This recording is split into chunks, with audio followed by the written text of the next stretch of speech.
Good evening, one and all. It is Wednesday, it's the mid of the week, and it is time that we jump into some more good old Warframe as we start into July. Oh yes indeed, the leaderboards at the top of the stream have all reset, the sub goal is reset, and the drops are still running as we are days away from Tenacon. But whilst we await whatever DE has been cooking up for us for that, we still need to be looking at Sirius and Orion here. Oh yes, indeed. Here's the 30 minutes or the drops.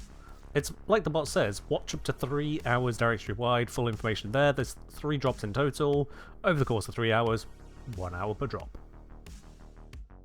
Yes, indeed. And if you do want to just kind of have the stream on a second screen whilst you're doing something else, whatnot, so long as you don't fully mute the stream, you should be able to make drops progress. So bring the volume down to like 1% if you really don't want to listen to me. That's absolutely fine.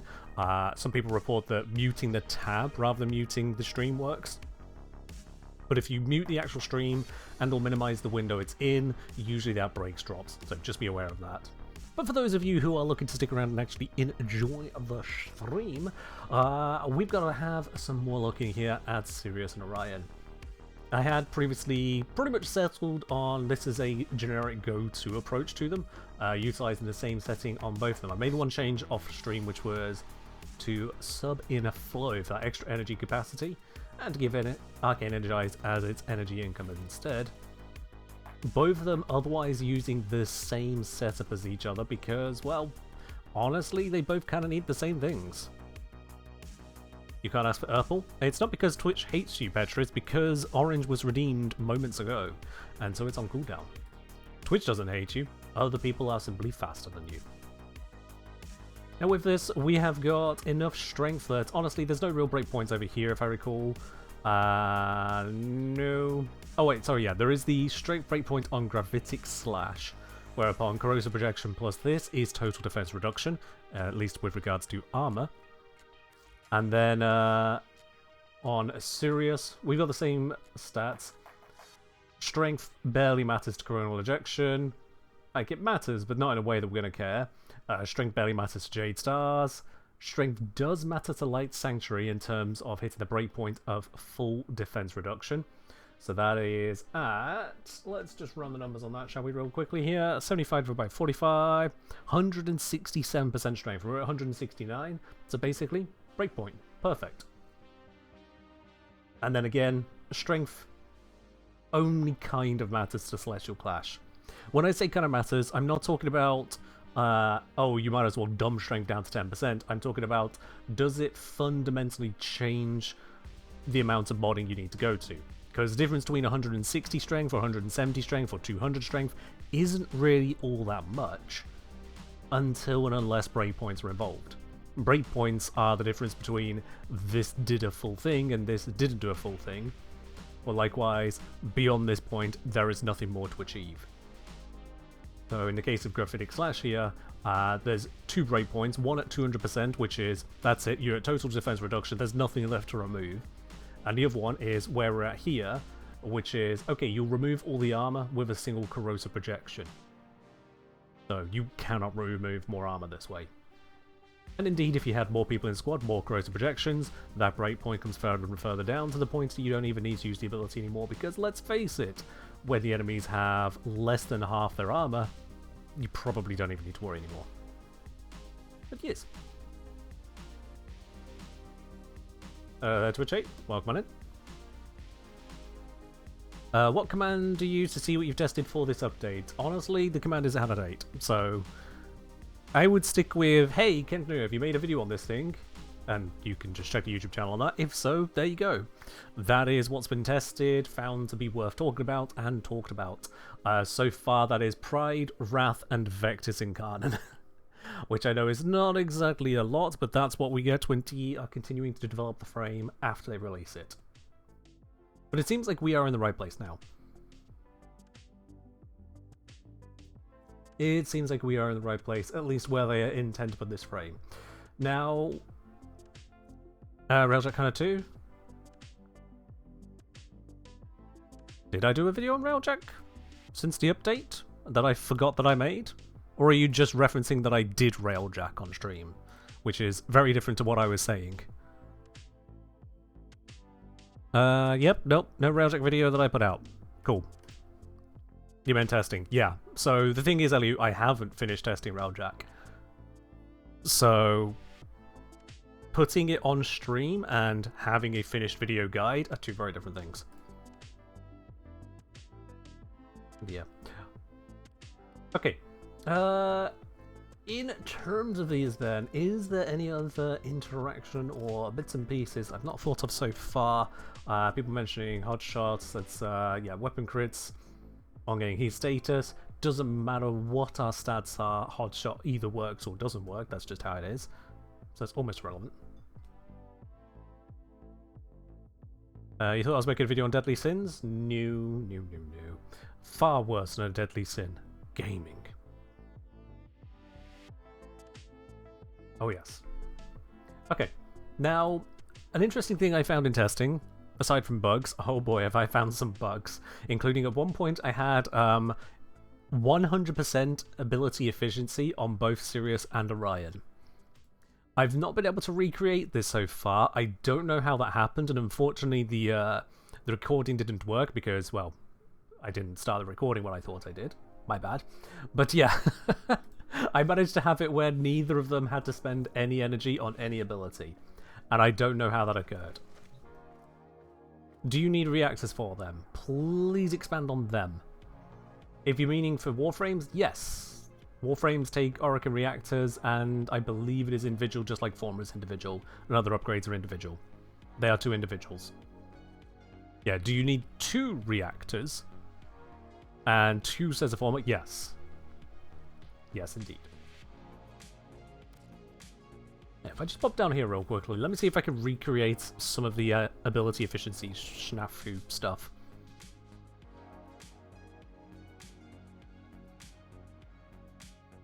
You only need to, okay, you definitely need double former. I never applied the reactor myself because D gifted me the frames, and purchased frames come with reactors built in. I'll be honest, the inconsistency is more annoying than anything else. You know what, let's just refer to the wiki. Like everyone should for basic details about frames. Because you can't refer to in-game as the game doesn't tell you. Control F reactor. Okay, wiki, step your fucking game up. That's not useful. Never mind, I take it back. The wiki doesn't want to tell you on the front page of Sirius Orion if you need the reactor doubling up or not. That's kind of a crucial deal. Does it even talk about the formers? Well, it's got a lot of the word formation everywhere. But yeah, information, but yeah, no, that's... Never mind, I take it completely back. One of yours needed one. What, others didn't? Or are you specifying one of yours for the sake of specifying it? Exalted items don't require potatoes. Yes, but this isn't an exalted frame. What command you use to see what I've tested so far? You don't. I've not updated the command, so don't even bother with it. Logran Rex was 1.5. Okay, fair enough then. Sirius needed a reactor, Orion did not. Now, did Orion not need one, or did Orion come with one on being built, or was it only when you applied one to Sirius? They are distinct possible solutions.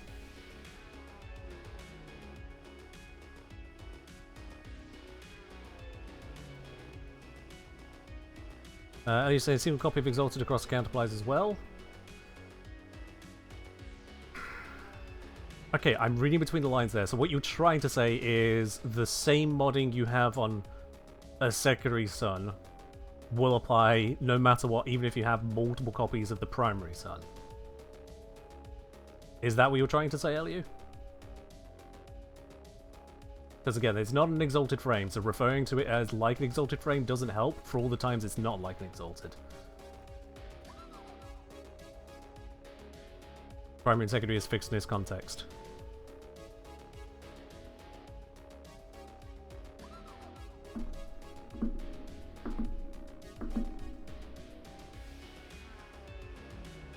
Okay. More questions than answers. I'm going to stop asking for answers. We're just going to go on with what I was doing here. Let's get some energy into this. So we can see that I've got 500 energy at the moment. Let's get out of the range of that now, just in case that messes with things. Come on, other sun. Now, first things first, when I switch over, we'll notice that this one did not pick up all the energy despite being in the area there. And we do see I'm now down to 476 energy here. And if I cast this, we go down to 366. I've spent a bunch of energy. And then if I uncast it, we get that energy back. We're back up to 476. Beautiful. And I can still cast this, still cost energy, all the normal stuff. 460. We cast this, we're down to 350. LU, I would always prefer correct information over faster, unfinished information. That's simply how it comes together. Like, this is the thing that annoyed me in schools as well, when schools are like, oh yeah, so for the lower tier qualification, we're not going to teach you a simplified version of a topic we want you to know about. We're going to teach you it wrong, because it's easier to teach you wrong stuff. And if you think I'm exaggerated, that is literally what was happening with my biology GCSE. Whereupon the teacher themselves was pissed off that they were having to teach us concepts that, for anyone going on to the A level in 2 years' time, would then have to revisit and unlearn what they've been taught because they would now have to be taught the correct thing. I hate that with a passion. If it can't be made simple, if it can't be made shorter, then don't. just say it right first time. That's all. No one benefits from a wrong, simpler version. An analogy that isn't quite accurate? Sure. When we're clear where the analogy fails. But that's it. Anyway, right. So, we've spent 110 energy to cast this ability, 110 just because of modding. When I then use this once, yeah, we've done some damage. I'm now going to uncast it, and you'll notice we don't gain any energy back. That's as expected. We partly use the ability now. You don't get a refund on something you've started using. Makes sense. So far, so good. So now I'm going to activate this. We again spend a bunch of energy.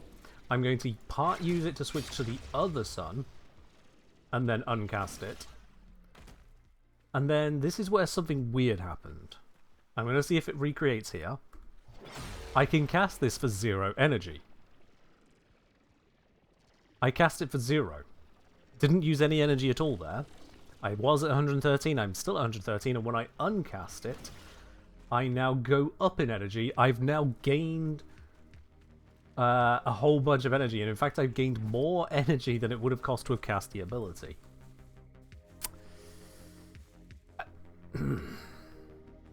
Yeah, that's a little bit odd. That is definitely a little bit odd. Cat Cent will say, on the known bugs page of the forums, Orion is technically an exalted frame, meaning he shares the same restrictions as exalted weapons. Oh D, what the fuck did you do? Okay, you know what, fair enough. Let's have a look. What? On yet another update of their stuff, let's see.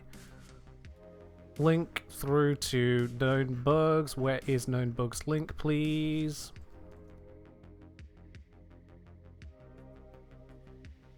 Why have I left the...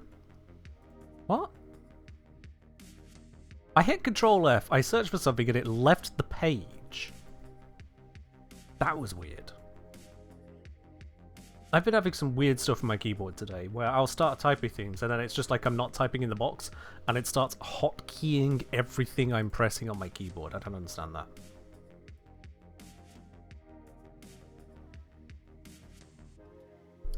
You'd like to defend yourself. Alright, Elliot. Alright, let's go through this. I don't want to labour on this point too long, but let's go through this then. Just going by past knowledge, but exalted items didn't require potatoes. I'll be honest, learning that D actually have coded this exalted, fair enough then. Works very similar to exalted, yeah. Shorthand, but yeah. Single copy of exalted across account applies as well. Primary and secondary is fixed in this context. That has no information other than please go look more into the information there. But then you did expand on it afterwards. Doesn't matter what you choose. For a call, you can have different Siriuses. For each Sirius Orion, or just one Orion. Okay. That's where the context is. And then, sorry I can only type so fast, but I also don't want to keep you waiting when you ask for something. Which is what I was challenging on the whole. There's no point sending it partway through. Finish the point. So, some of it, yes. As it turns out, D did code it as Exalted. I was outside of my knowledge at that point in time. Hence my reaction to you referring to it as like an Exalted, rather than just outright saying, did you know that D was referring to it as an Exalted in the bug section even? Or were you just comparing and contrasting? Because if you want to defend yourself, that's absolutely fine on that. And to an extent, sure. Given the additional context, which I wasn't provided. That's the whole point of the communication. If it's not there, people can't act on it. Alright, where the hell has this bug report forum gone? Oh, I'm going to do this. I create the command for everyone else to use it myself. There it is.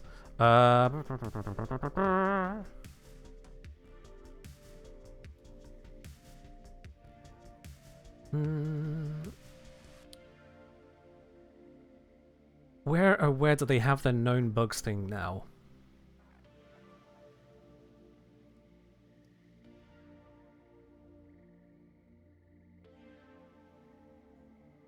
See the known issues we're tracking? Is that what I want?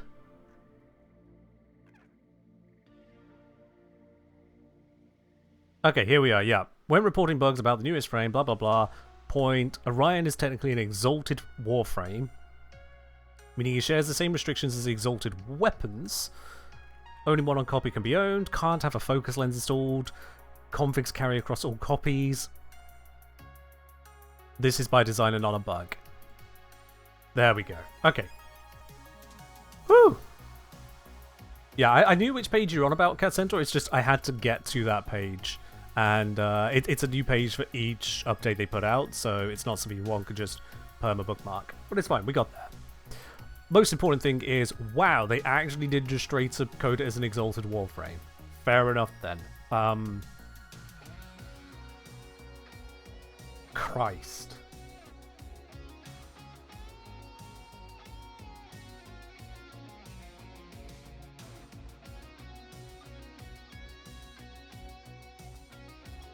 No matter what then, you can only ever have 6 configs on Orion. Now granted, more than 6 configs is kind of a lot, but it also means you can't have multiple frames to accommodate different former layouts.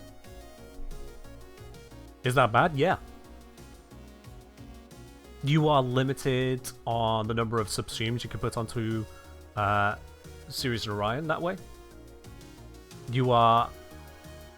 Don't use Christ's name as a curse word? Yeah, no, there's no such thing as sacrosanct here. I'll use Christ's names as a curse word, thank you. If you have a religious exemption to it, you're welcome to not use it yourself that way, but your religion does not constrict my ability to speak, thank you. As I was saying, it limits the options you have with regards to building additional copies of the frame to accommodate more intricate setups, more intricate former setups. There are only so many times you'd want to do that anyway, but that is more likely when dealing with a frame that has, well, quite literally 7 abilities. But then again, these frames are a little bit simplistic, and so that does then snap back on itself. Yeah, there's just not that much to do with it. Okay, can I recreate that efficiency bug? Nope, not quite.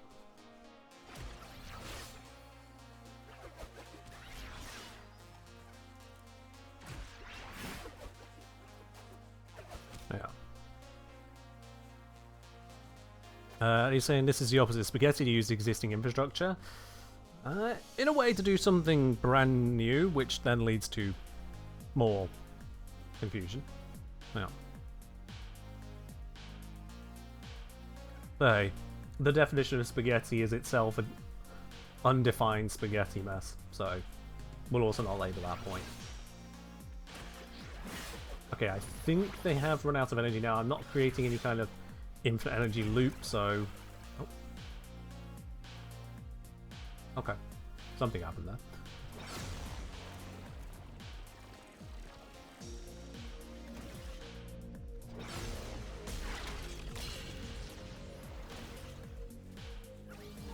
That was a free cast of Event Horizon. That Astral Shell still cost energy.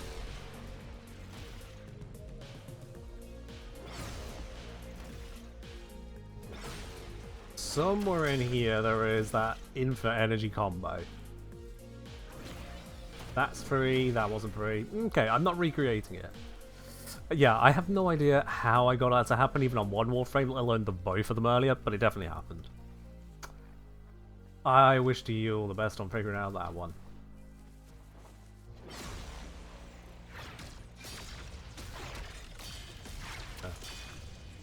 One last thought. No, I ended with a free cast after uncasting the 4, having switched Brother, but I can't seem to figure it out beyond that. I'm also seeing 2 buffs of Light Sanctuary on my hotbar.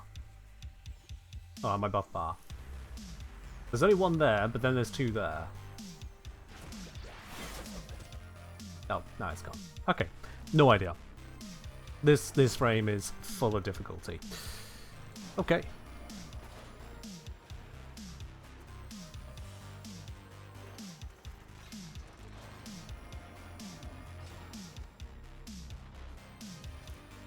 Well, let's pop out of that.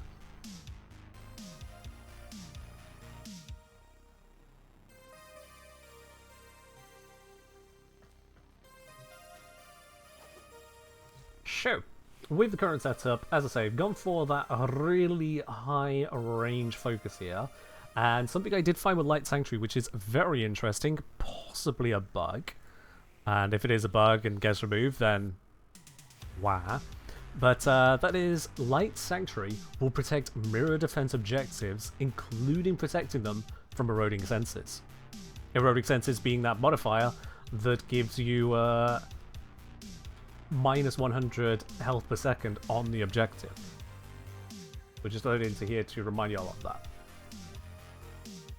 I didn't even expect it to happen myself, but hey, we take those. Normally, I think about the only thing that works for it is what's it called? The Protector Spectre that you can summon in. I don't know if much of any other defensive abilities even work for it, because certainly no healing ones work. But yeah, over here, eroding senses, the Oracle and Vitrum take damage over time. Excuse me. And collecting the required glyphs will halt the degradation for a bit. Straight up, the defensive zone, once it gets to full power, that's 75% damage reduction, it drops down from 100 per second to just 25 per second. So that is pretty nifty. Considering that it is close to the line if you don't use any kind of supporting tools normally. Making it 4 times more effective on the healing, comparatively speaking. Easy modes it. Straight easy modes it. And we do like that.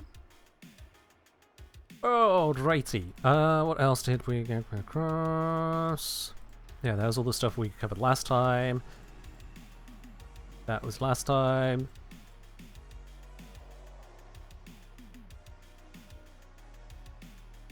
Oh yeah, the radius on Event Horizon I found is actually the same radius as the radius on Airburst. Which, if I recall, also doesn't particularly visually show you just how far it's going. No. Sentinel saying, I wish that more defensive buffs worked on defense objectives. It's funny you should mention that. Cat Sentinel, when did you start playing Warframe? Just out of curiosity, because this shapes the answer I need to give you on that. When did you start playing Warframe?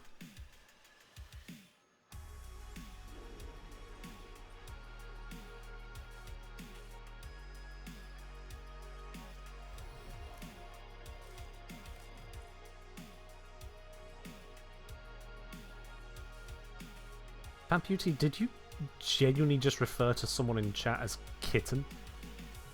I hope to goodness you two know each other. You started playing right before Jade Shadows, right after Protea Prime. Okay. Okay, yeah, so that means you were here well after the defensibility nerf. So, defensibilities got absolutely slammed on protecting various objectives. And if I recall, a big part of that happened around Scarlet Spear, that kind of era. So, with Scarlet Spear had some incredible opportunity for some defensive plays. This included Limbo was fully freezing the Sentience with stasis, so that's why Sentience now have not quite ability nullification, but scaling ability resistance. They will be frozen by stasis, but only for a time, and then if you redo stasis on them, they'll be frozen again, but for a shorter time, and shorter time, until basically it just doesn't work anymore. And this was basically to address the fact that Limbo was trivializing the mission. The mission which was to defend a location, to defend some objectives. But not only that, there were various other things which were also changing the very nature of the objective. One of those was Cora. I wonder if they've removed the tooltip after all this time. I occasionally was checking back, but I stopped caring. In here, let's see...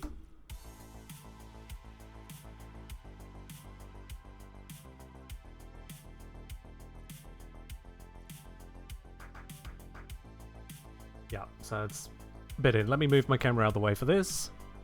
So, over here, we've got... Venari's heal posture can heal defense objectives when marked. If I recall, Cora's healing, which was coming from Venari here, in healing mode, was being applied to the objectives that we were defending in Scarlet Spear. This interaction was removed as unintended, that was never supposed to happen. With the tooltip right here showing that it's intended for her to heal objectives we're defending, defense objectives. I'm not sure what other interpretation it could be, other than objectives you're defending. So I remember that being a bit of a ruckus at the time, and yeah, various means of protecting defense objectives were getting nerfed in that period of time. I don't think all of it was directly connected to Scarlet Spear, I'll be honest, it's been years, so my memory of it all gets a little bit fuzzy. And it is something that I would just need to look at the patch notes and look at the conversation to find it all. But suffice to say, various defense abilities have been made to not either protect or heal defense objectives to the same extent that we can protect ourselves. Various things are affected this way now, big standout ones being things like Trinity. If I have a look at Trinity's page on the wiki, because it's been so long it's going to have the correct information on this one. Blessing, blah blah blah blah blah blah blah. On defense objectives, Blessing restores up to 500 health over 5 seconds, as opposed to the percent healing it gives out to frames, which does not stack with similar restoration effects. So bringing multiple defense frames actively conflicts with each other. The damage reduction from Blessing is also capped at 50%, which is a lot lower than the damage reduction you might expect from defensive abilities, and indeed it normally has a 75% cap on Trinity and other frames.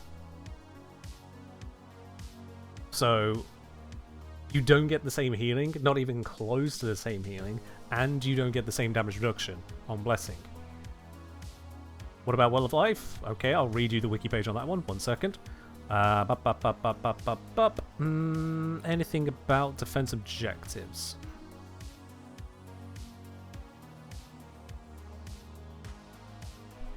Defense object healing is apparently uncapped, making this ability one of the only abilities in the game not subjected to the healing cap. Wow. Wow. Okay. Yeah. Even on that. Even on that.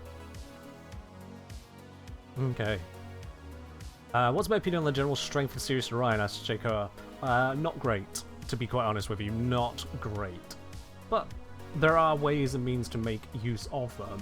Unfortunately, their main ways of usage seems to come down to a set and forget defensive ability, just make sure to recast it.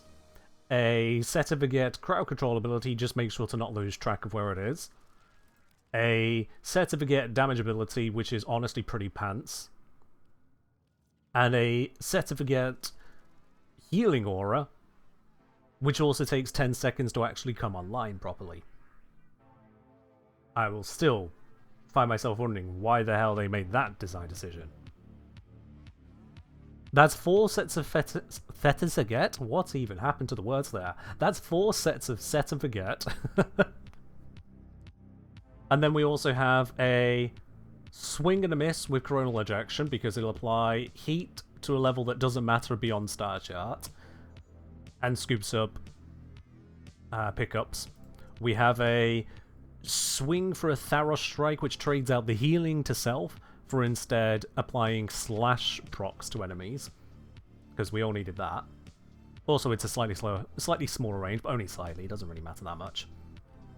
And then finally, you have their 4th ability, which they have the same 4th ability as we confirmed on stream yesterday. Unfortunately, subsuming off one of those 4th abilities does indeed disable the other 4th ability. So I guess if one of them is not ready to clash, the other one just kind of pouts about it. So yeah, 4 passive/aura effects, 2 interactions which are a close swing and a line swing, neither of which are actually that impressive aside from a defense reduction, so it's Tharos strike at home, and then the 4. But let's not forget that these 4 kind of setup abilities, or at least on Orion's side, do have usable function behind them. So, let's think about this. Where do we want to take this one? Go good old conjunction survival. Why not? Oh, one other thing I should mention. I didn't actually put this in my notes. I need to put this in my notes right now. This has just occurred to me. General details. Sirius and Orion both hate Incarnate guns. Do not swap while in Incarnate form, or surrender the charge. Yeah. I don't know if that's a known bug. Let's go back to the known bug. Is that considered a known bug? Not available in Duviri. Gear wheel swaps. Oh, is that what happened? Okay. Other players see things. Player teleportation. Relic issues. Ooh.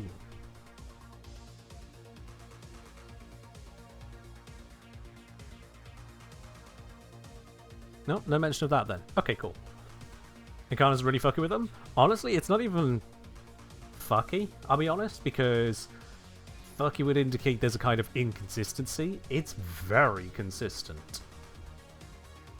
It is very consistent. Let me pop in and show you what I mean.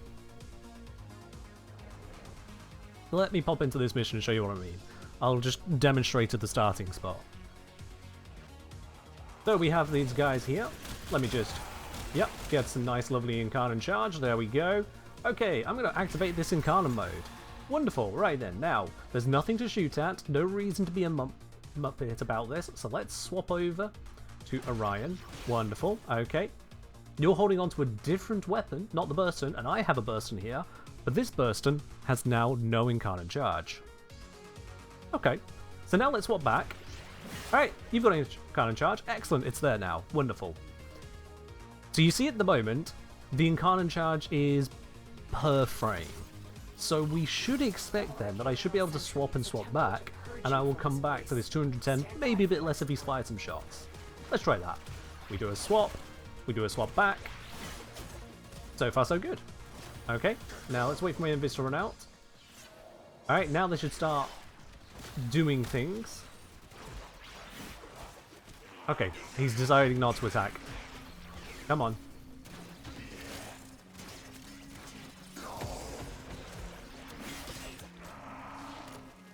Okay, no, I changed my mind. It is fucky. Every single time I did this earlier, it was immediately uncasting the Incarnate mode. I don't know why they've changed their mind now. It is fucky. You're right. You're absolutely right.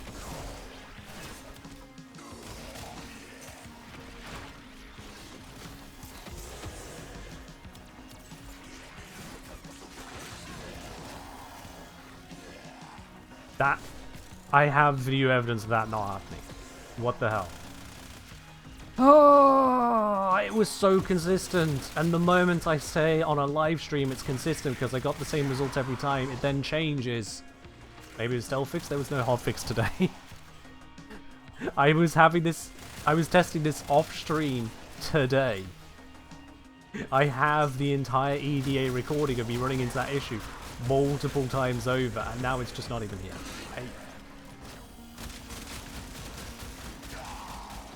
Spare me. If you have a necromanc, this would be an excellent place to deploy it. Launch that. Hurrah, good stuff. Let's activate Encounter on this one. Swap to this one. Yeah, now they're maintaining it. Maybe it's a client thing. I was client in those missions, and now I'm host. I was playing on public intentionally. Maybe it's something to do with that.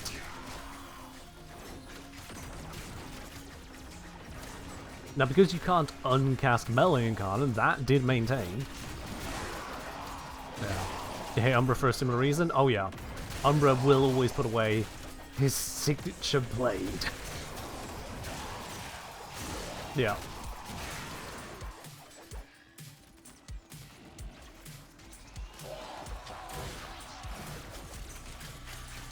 Okay, so this is now working fine. Well, let's just go with working fine for a bit then, I suppose. Now this is not my favorite ability. Like, it's cinematic, the dashing around isn't great. I have to pull back to only dash half as far. But it leads me to not being able to well place where I want the hits to be, and considering it's got such strict line of sight on it, that kind of sucks. I'm fairly certain I'm not going to find too much disagreement in that. On the whole, if I can't easily choose where I'm going to be casting my ability that has line of sight on it, how am I supposed to rely on it?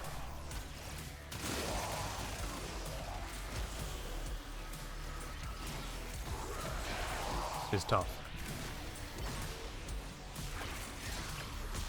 You can get kind of used to it, and to be honest, that leaves a bit of a skill ceiling of, aha, you can tell exactly how far you're going to dash intuitively to always place yourself in the right location rather than just being where you want to be. But it still sucks a bit. Cast up a new healing zone here. Let's see, I need a new black hole. And we can see that this black hole effect is scooping up a whole bunch of enemies. I mean, it is really scooping them up. Trying to get it to come over this way, where this other group of enemies are. Yeah, look at how far away it is grabbing stuff. Pretty effective. Oh, the black hole run out. I let it dance for too long.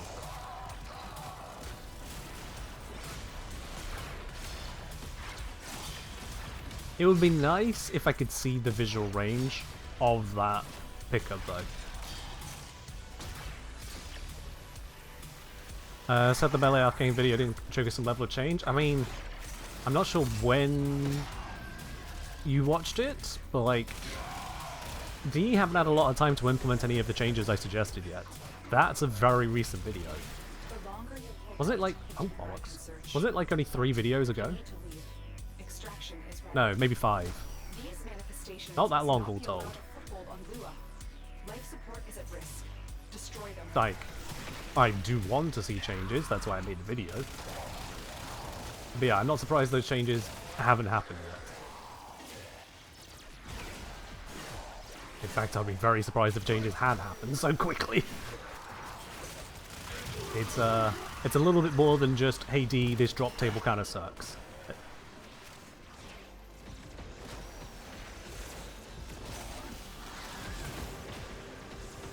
That's concerning. I don't know if that's real or not. Is he invulnerable, or is he just an after image and I don't have something else to take out? I don't know. From Neo Chicken, I know that isn't subject to today's stream. Okay. Any chance you could bring attention to primary compression not working arc guns? Bug report. Just go ahead and bug report them. If you do exclamation mark bug and report it, they can actually address things. I'm not a developer, so I don't have any special ability to bring more attention to stuff than you guys submitting bug reports. I submit bug reports just like you guys do as well. I can't help beyond that for you, sorry. Alright, Misery, how well do you die to this? I didn't even know where you are. There you are. That's...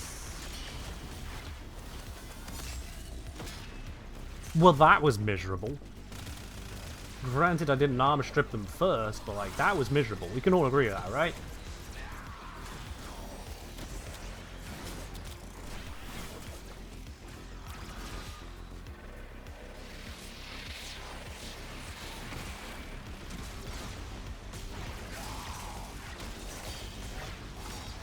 There we go.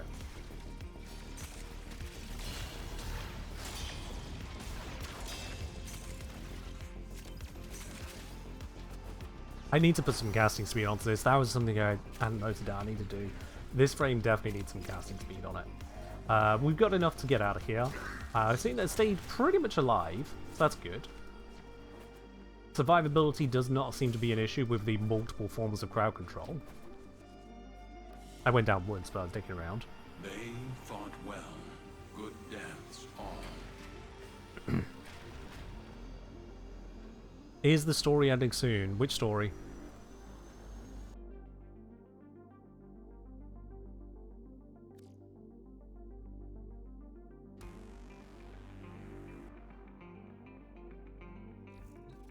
Okay, let's see about this. How do I feel about this story quest? Oh, the most recent story quest? Not a fan. I'm going to be honest with you. Like, there were some cool bits. I do have my cool reaction moments. There are clips of it on this stream. But, the story? As you point out, feel about this story quest, the story? Not a fan. I feel like we had the headlines of a story rather than the story.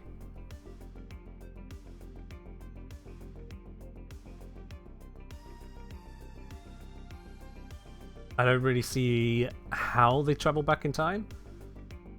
The why was halfway there. The presence of both Ryuku and Vina felt more like a reason to sell proto-frame skins. The idea that Wally was interfering with the future timelines in ways. Alright. Yep, that's cool. That's very Wally-esque. Makes sense. But it felt like they were holding back on the details. Perhaps a little too much.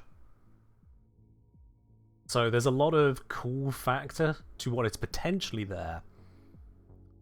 But for me, it felt like we had 25% of the canvas. The other 3/4 was not shown to us.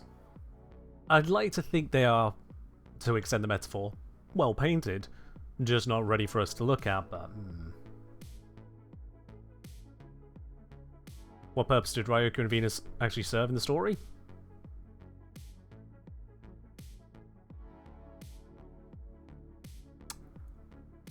Sirius and Orion as the sons of Stalker, who canonically speaks. Maybe not many words, but Stalker doesn't feel the need to say many words. Stalker speaks. These are the children, the one child but two children but not, of Stalker. And in their quest, they don't speak. Instead, we have two other characters that almost speak for them. And those characters have even less background. But yes, I'm not a big fan of that quest. There's plenty of cool factor to it. It's not a terrible quest. I don't know, I'd even say it's a bad one. But I wouldn't say it's a good one.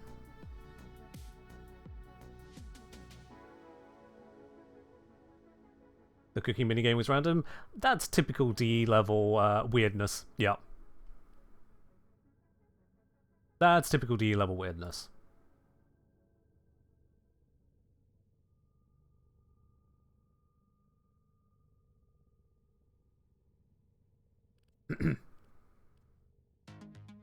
Random how? Well, when was the last time we had a cooking minigame in Warframe? Oh. Catcube was saying, what I didn't get, the kids are pissed because the father didn't choose them, but looking through their timeline POV, if they exist, it means he chose them there. No. Their motivations and feelings about Stalker are not very clear. Yeah, Ellie, not the gameplay of the cooking minigame random. No, the random is, why is there a cooking minigame here? That's the random bit. Anyway. Your Wednesday link got deleted? Yes, you jumped into the chat out of nowhere. You then linked a random YouTube video with no context. You're lucky you didn't get timed out. It is entirely because I recognized your username that you are still able to chat in the chat here, mate. Don't just pop into Twitch streams and post random YouTube links with no context.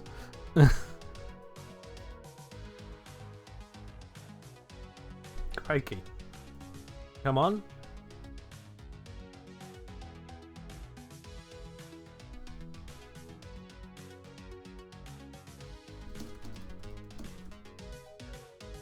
Alright, cool. So, let's put some natural talent in here somewhere. What do I remove for this? We can't remove the strength.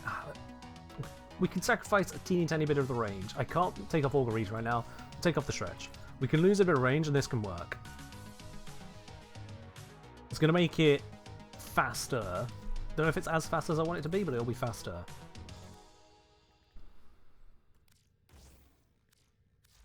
And then let's... I'm already on Maduro. That's actually good. So there we go. Let's see. That is the one with the whole... Yep. More casting speed again when we do a swap. So I can try out both 50 and 100%. I'm holding off on shards for the moment. Holding off on shards. Do I know anything about not getting ready for wars while playing Sirius and Orion? Yes, it is known bug. DE are looking into a fix. I don't have a solution for you beyond that, sorry. Hello, Ellery. Welcome on in.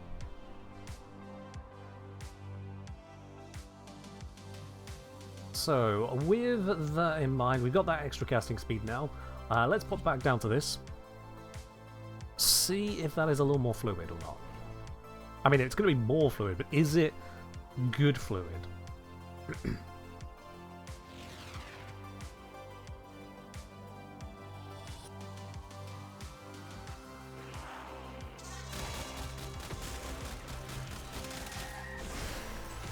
Now, this is one use I have found for Spectre AI being bad. Someone else had... Dude, no one's there. Anyway, this is one thing that someone else had pointed out, and that is that the Epitaph is actually a very effective weapon when it comes to handing it to Spectres, because they fire in the general direction of the target.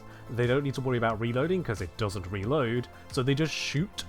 And they do those quick shots, which means it is a AoE status spreader. So, quite effective. It's about the only thing that is effective on Spectres, especially as the unchosen frame, whichever frame it is, the unchosen frame has a 75% damage reduction on their own damage. They are only 1/4 of your normal weapon power, which is certainly a choice. I guess that's the trade-off for it not having hit points like a Wu clone. They are. So, let's start using abilities. Start like casting everything, and let's get a black hole going because we actually need that now. Oops, I didn't cast a defensive ability. That's on me.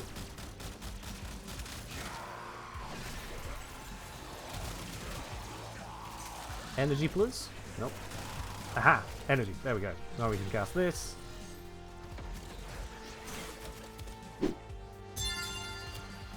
Oh, interesting. The black hole seems to grab them through walls. Where even is my black hole? Oh, there, there it is. Okay, yeah, that's useful. Sure. Yo, Taken! Thank you very much for the 21 months of support on the channel here. Much appreciated. I hope you're doing well. Something's got you particularly wowed. I'm not entirely sure what right now, because we're playing Sirius and Orion. Thank you, thank you. Alright, let's blink our way through here.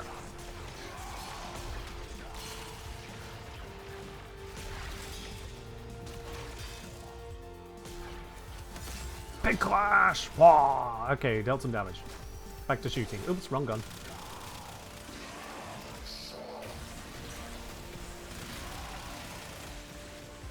Let's get a new black hole going. There we are. How do I feel about LOS on their ult? I see why they did it. Yet to be sold on it being great.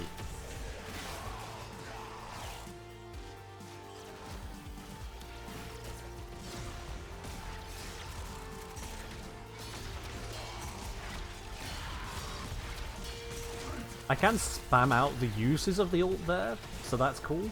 But then I have to awkwardly spam this to this to this if I want to get it back again. And that feels awkward. I'm casting 7 abilities to then cast another ability to then use the ability 7 times. It feels uncomfortable.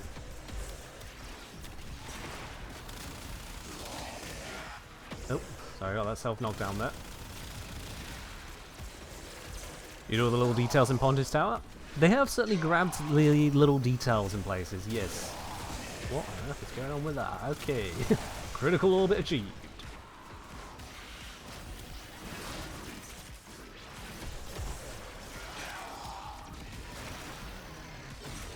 Up we go.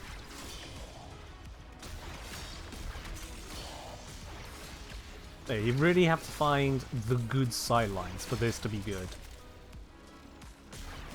But the longer you spend hunting sightlines, the less time you spend actually doing things. Especially as you can only fly around in the 4, unless you just turn it off. Yo, Tyken, thank you for actually 5 gifted subs out to the community there, much appreciated. That's going out to Alex Misery, to OX Red Dog, to What One More, Abtacha, and to a Random Idiot. Much appreciated that, and I hope you're doing well today once again. Very appreciated and a great start to the July goal.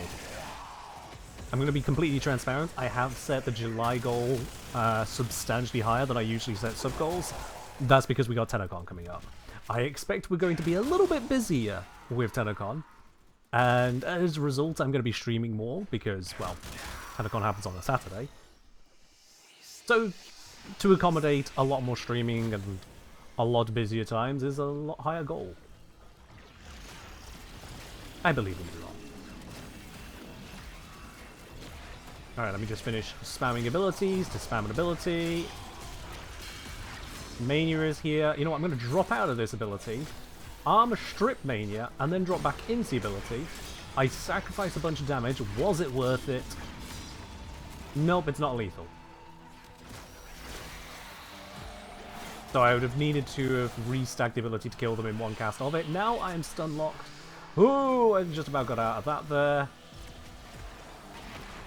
Black hole to distract everything. spam abilities just to get this charged, and then I can jump into this, and then I can do the thing with the stuff, and the dashing, and the hopefully killing stuff, and not dying in the process, and there we go, he's finally dead. And we end our ultimate ability again. Okay, do I have energy to keep on playing the game?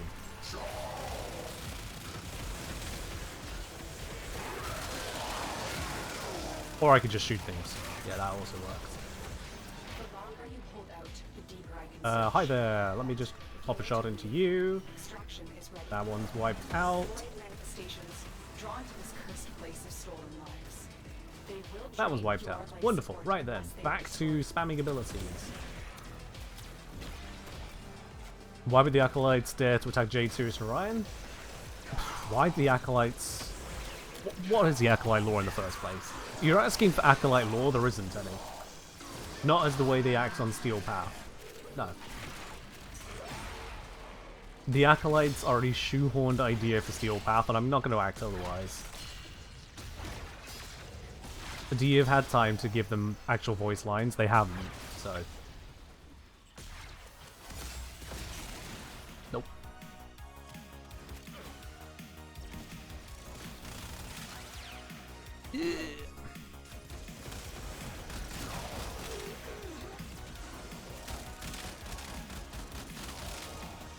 You know, I've not really thought about the Dante comparison to Sirius and Orion. A few people have brought that up now, in different places, and there is certainly a comparison to be had there because of the whole spending of abilities to use the fourth ability.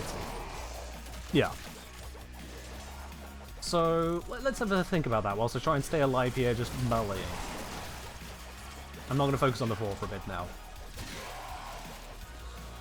I will keep my other abilities up. So with Dante, you have his first ability, which is just his first ability. It doesn't tie into any other ability directly, it just works. It's an exalted weapon, it's a powerful tome. The power behind it is non-negotiable, it's strong. So that's cool.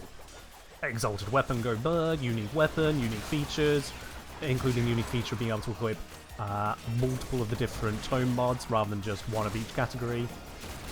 Although that said, my personal use case doesn't go that far out because modding for it to be powerful is also good. But yes, it is indeed a wizard and his magic spellbook. Can't go wrong with that. Let me just re-up all of my abilities. I can't see the timers without switching to the frame with those timers, so that's an awkward thing, but it exists. Wouldn't you be a better comparison? We'll get to that. Let me compare one thing at a time. Calm down. There is no requirement to only go for the best comparison at any one point.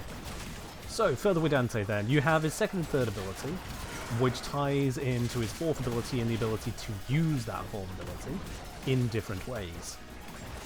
That's the first thing of difference compared to Sirius Orion. What you get out of Dante's fourth ability changes based on what you did with his second and third. So there are 4 different uses of his fourth ability, whereas for Sirius and Orion, there's 1. You just get Celestial Clash, there is no difference. The only fundamental difference at that point would be the modding between them, but with the very way that it forces you to switch after 1 or 2 casts between the 2 different brothers means that you can't even hard focus one side's modding over the other anyway. You have to switch. At minimum 1/3 of the stars will be of the quote-unquote wrong sun if you have modding for a certain way around. Alright, Twitch Rage, we'll catch you around. Man, I sure hope that was a genuine comment. I literally cannot tell, so I'm just gonna pray it is.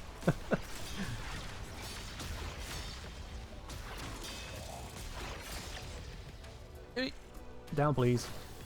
I don't know why I keep on trying shift is down. Shift is not down. Why do I think shift is down? That's a me problem. Anyway. Further then, with Dante's abilities. Dante's second ability is a tanking ability, and a not insubstantial one. It works. It absolutely works. Dante's third ability for the slash damage on its own is a bit pants. Let's be real about that. It's a simple damage ability with a line of sight limitation that applies slash blocks. it is kind of pants. There's no scaling to it. There's no real enhancing it in a way that matters.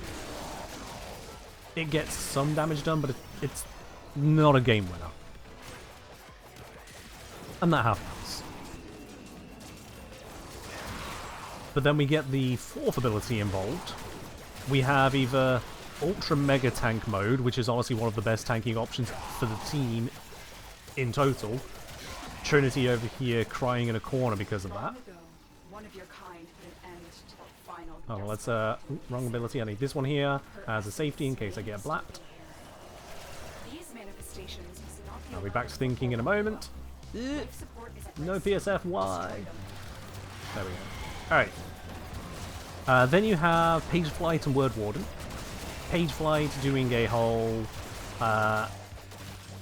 That's where the owls come out, if I recall correctly. I might be wrong on that. I think there's... No. Page Flight and Word Warden. Okay. The names and ability combo eludes me, but one of them is owls, one of them is books. The books give you a damage enhancement, and it applies to the team. The owls give you a status vulnerability, I want to say, on enemies. It's either status or status damage vulnerability. One of the two. It's a thing. And I'll be honest, of those two abilities, I do not use them all that much. They are very much set them up and they will do things. It's kind of hard to rely on them for the things you need them to do. So I don't focus on it too much.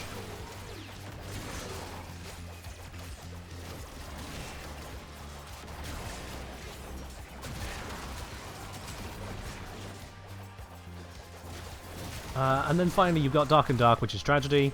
Tragedy is all of those status procs you put on the target. Kaboom! It is a big ol' AoE with an LOS. Bomb.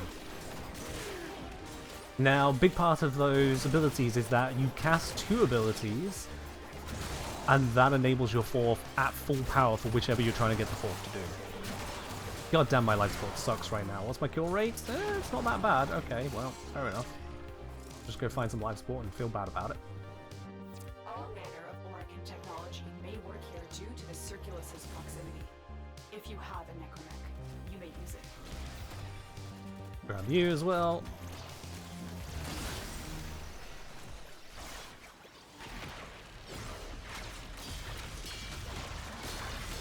Yeah, with high casting speed, you can really make use of that 4 quickly. Anyway. The benefits that Dante can bring is that you can choose light or dark, or light and dark in whichever order you need. It is cast, forecast, cast, forecast, cast, forecast. You can get it pretty quickly. Here with Sirius Orion, it is cast into cast to then use.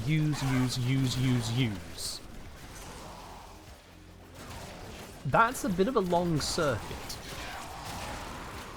It's a bit of a long circuit, which you not only need to do cast, but it needs to be some amount of switch casting as part of that cast, which means you are, at minimum, using the tap hold inverted and going tap to do 7 swap casts.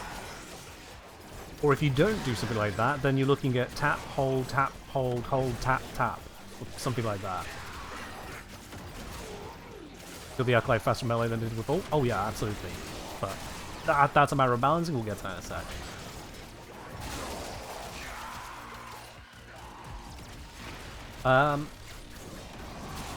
I noticed a black hole going around there that I didn't cast. I just cast one myself now. Therein lies another standout point. The constellation only grows when you cast, not when your brother casts.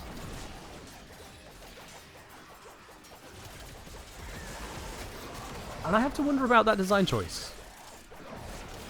I do have to wonder about that design choice. That they're working together, and we build an ability together. but I don't get the benefits of the other one acting.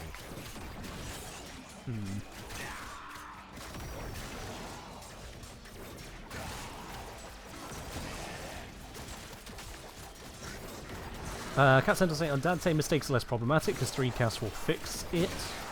Mistakes in casting order, I guess. Versus Orion, you need to cast and end your 4 to 15 mistakes when casting order. Casting order doesn't matter on Orion and Sirius. At least, it doesn't matter if you've got green or red on any given spot. It just doesn't. Sibrin saying it would build too quickly? I mean, it's a good question. Would it build too quickly? Did D make it build too quickly? If that were the case, would that be a problem that people could use their 4th ability more frequently, considering the limitations it has? Oh, that was not a ghost form. Need to cast these things. Hold on a second. We'll have the decoy going. Where'd that Thrax go? Oh, he's stuck up there.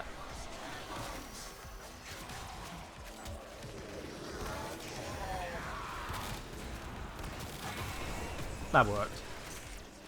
Weird as hell, but it worked. Okay. Yeah, we're still spending 7 abilities to get to the full ult. Unlike with Dante, where you can decide to just cast 2 abilities, cast 4, and you can just pick. With Sirius and Orion, if you early cast, if you go into the 4 with less than 7 stars, you're missing out on damage. The damage scales up, that's the whole design, so if you go with anything less than full scaling, you are actively choosing to undercharge your ability. Does that feel good? Not really.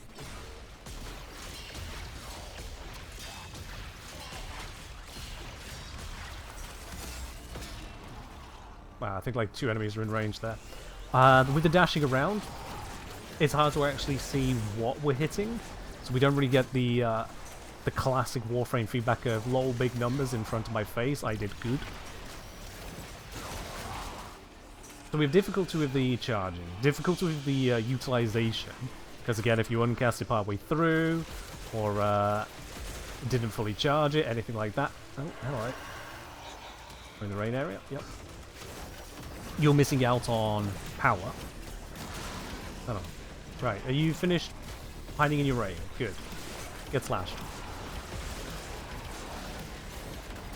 There we go.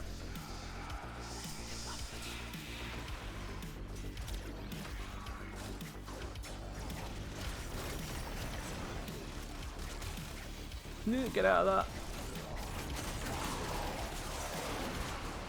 that. Have I tried using Evade's Invis? Not Helminthus yet, no.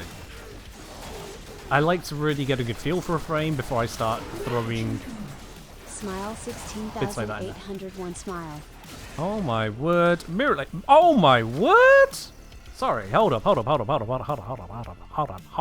Windows, switch. Mirror Labe. Thank you very much for the £111 tip. That is much appreciated there. Holy dooly.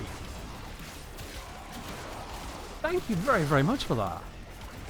For those of you who need a translation because you don't know what pounds are, that is about the equivalent to me receiving... We're talking the ballpark of 40 to 50 subscriptions. You know, just think about like Mirror just gifted 45 subs, but as a tip instead. Holy dooly! And yes, I'm not counting the cut that Twitch takes. Yours truly, result. Thank you very much, there, Mirror. That's huge. And Mirror's reply is a smile. All right, okay, all right. Yeah, that's Mirror classic right there. Let's just spam a couple sides just so I can activate this. Have I killed the room yet? Oops. I used the ult in a corner so I hit one thing. My bad.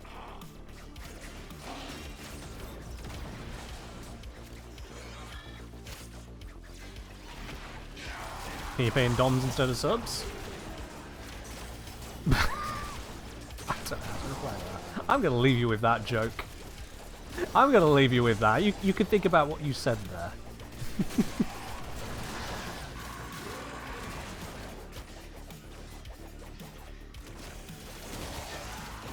You think if they're going to limit the range, it shouldn't have LOS? Okay, I feel like I'm stepping halfway into a conversation of the thought on that one.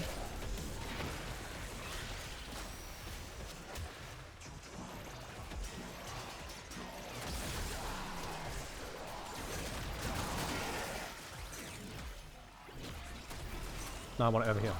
It's going to have to regenerate its full power, but I want it over there. Ooh, that appears to be recovering the Sentinel quicker. Ah, it did recover the Sentinel quicker, but now it's on a 60-second cooldown of doing that again. Got it.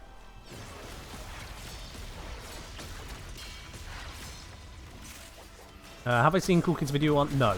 No, I haven't. I don't watch other creators' videos on Warframe. I just don't.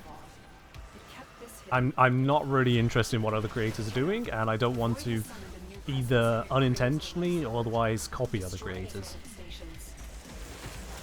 So if there's some fun tech to find out about, cool. But I don't go watching other people's videos. Let's face it, there's so many creators. How would I keep up with it all? And also just make stuff.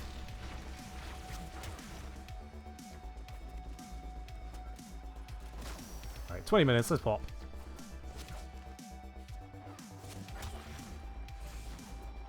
No, it's all good, Demiro. It's all good. What's with the number? I'm going to be quite honest. I don't have the context for the number.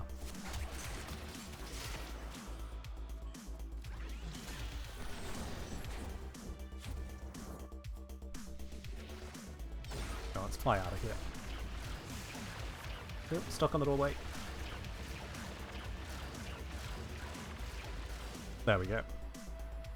It's a number you like. Okay, I will take the 0 context and do nothing with it then. Fair enough. Fair enough. So yeah, Dante has the whole first ability is just good in itself, doesn't key into the others directly, it just works. Second and third abilities, second one is decent, third one is not so decent. And then the fourth has 4 options, which you're not limited on which ones you cast. You can cast any of them in any order to any amount that you desire. And so there is effort to get those 4s. You are multicasting just to cast them, but it gets you there. Also, we request Orion. Okay.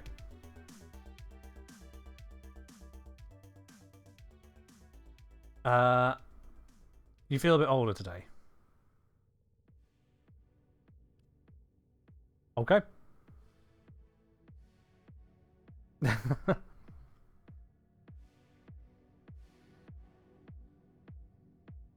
Then there is Uriel.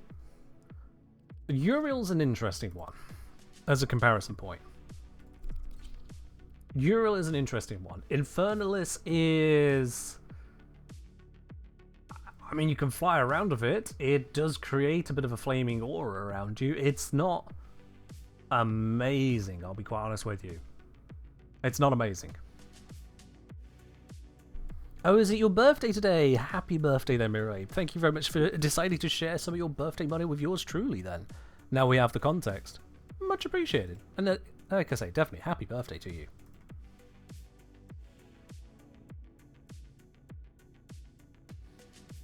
Yeah, Infernalis isn't really that great an ability. Remedium is a self-heal. It heals the demons as well, but mainly it's a self-heal. It's not particularly great at that. Because it's not even a full heal. It doesn't offer any damage reduction or anything like that. It's just heal. I think you get an invuln during the cast. I think. Yeah, you do. Yeah. Thank you, video. Demonium, which is a damage and damage vulnerability ability. Again, not particularly amazing.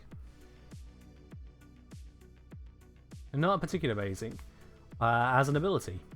These also then come with the passives of the various demons. You got one that'll, what's it, latch onto things, I believe it does. Yeah, Katsunak. Oh, sorry, no. Katsunak does the chaining. That chains up enemies. This one latches on and has the further effect on it of creating a quote-unquote circle of pain. Mm-hmm. And there's a whole bunch of orb generation, which is nice. Demonium then is with Vitalist, and that's creating the runes. So whenever there's kills nearby, it'll create a rune as long as there's no other runes nearby. You actively go and pass through the runes to gain the buffs that it offers, to fire rate, damage. But there's a bunch of effects going on at once there. All of them are a little bit like kind of variform. They don't connect up all that great.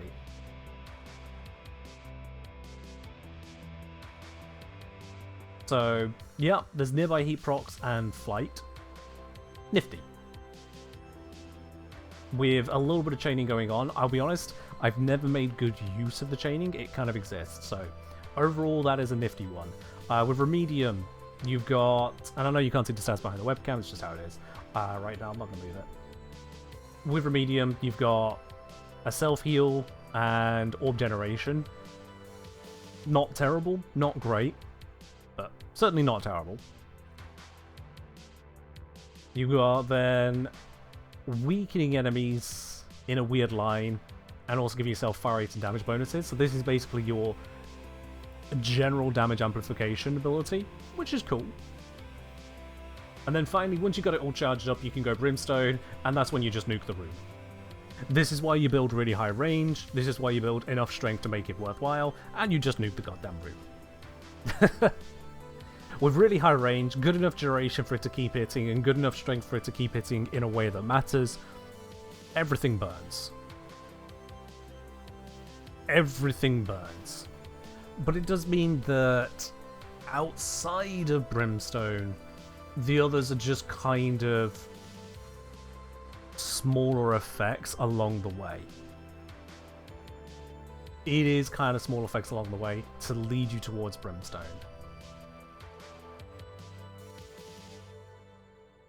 Let's think about that more broadly.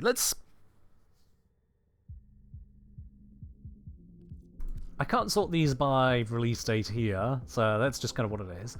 But I mean, let's be as critical as I am with those as I am to Lavos. Be as critical as I am with those to Lavos now. Lavos is first ability, no augments because new frames don't release augments, so we're going to ignore augments here for the moment. Lavos' first ability, okay, so we got some flat damage. It's not going to scale up anywhere, so that's the damage is kind of meh. The damage ties into the healing that you get, and that's a double tie of strength. So you actually kind of need to build into strength, or at least you can't ignore it. Otherwise, the ability is completely useless. It doesn't say the angle of the cone on there. D, why missing information? I'm going to move the webcam now if I'm going to spend more time on this. There we are. I could just sit over here now. We don't need to worry about chat in-game. Anyway. Yeah. So, it doesn't have any mention as to the angle of the cone. It just has a cone, and we just have to deal with that, so that's not great. Missing details. The range is what the range is. It's not a very big range. 10 meter base range when you consider that Lava on Nidus is a 12 meter radius. And all this does is stagger enemies that aren't currently in an animation. Yeah, it doesn't really do a lot, does it? You then get to Vile Rush. Okay, cool. So you can kind of zoom these around. You lose turning control, but yeah, you go fast. And the damage per second, I mean, honestly, who cares about 250 damage per second? Again, it's scaled by strength. It's not really going anywhere. It's cold damage. Even with the infusion making that twice the damage, and all the status blocks that could come from it, you're not really caring about the damage on this. Outside of Star Chart, that amount of damage just doesn't matter anymore, so it's irrelevant. The explosion radius at the end, it's only at the end, and it's what, 9 meters base? That's barely anything. For an ability that goes on cooldown and takes time to get you from A to B before the explosion, yeah, that's not much at all, is it? So what you really get is a bunch of cold procs on the ground for 8 seconds. And a little bit of movement that is awkward to use. Honestly, not great, is it? Transmutation Probe. What's this one doing? It's allowing you to cast the other things again. It also, yeah, enhances the orbs and pickups, so you're not going to run out of ammo. That's nice. You can get plenty of ammo. You can get art gun ammo. That's not unique, but close enough to unique. It's a rare feature to have, so that's nice. Has a weird interaction with regards to equilibrium, but especially is that Lavos, well, doesn't really need energy because it's Lavos. Turning health orbs into health and energy actually just nerfs the health side of it, because it goes from 50 health to 25, whilst bringing the energy from the orb from 0 to 25, I say. Okay, but at least energy orbs turn into health as well. The enemies are open to finishes for like 2 seconds, so that's not really helpful. And again, who cares about the damage on it? Which then leaves you Catalyze as the only actual damage ability of significance, and only if you prime a bunch of enemies, and only if they're in a disc, and only once per 30 seconds, unless you force yourself to go through the cooldown reduction as well. So I mean, I suppose if we compare things like we do on, like I've been doing on these recent frames, yeah, Lavos is about a crap at that point.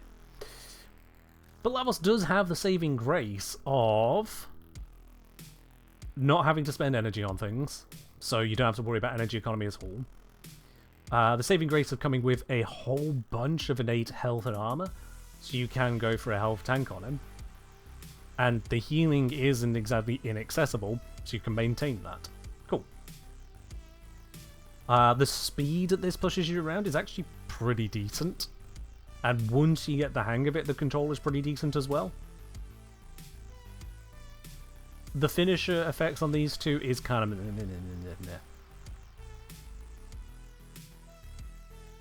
But yeah, outside of being an absolute face tank that exits the energy economy, in terms of actively doing things, his biggest, most powerful takeaway, which is why so many people actually care about him now, is Valence Formation.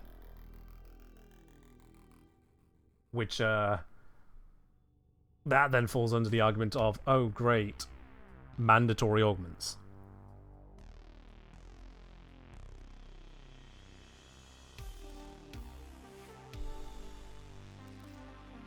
So, and I'm more saying this to myself than anyone else right now, let's try turning around and look at these like I look at Lavos. Let's find the ways these guys do stuff with the game that cannot otherwise be done. Where is the value then?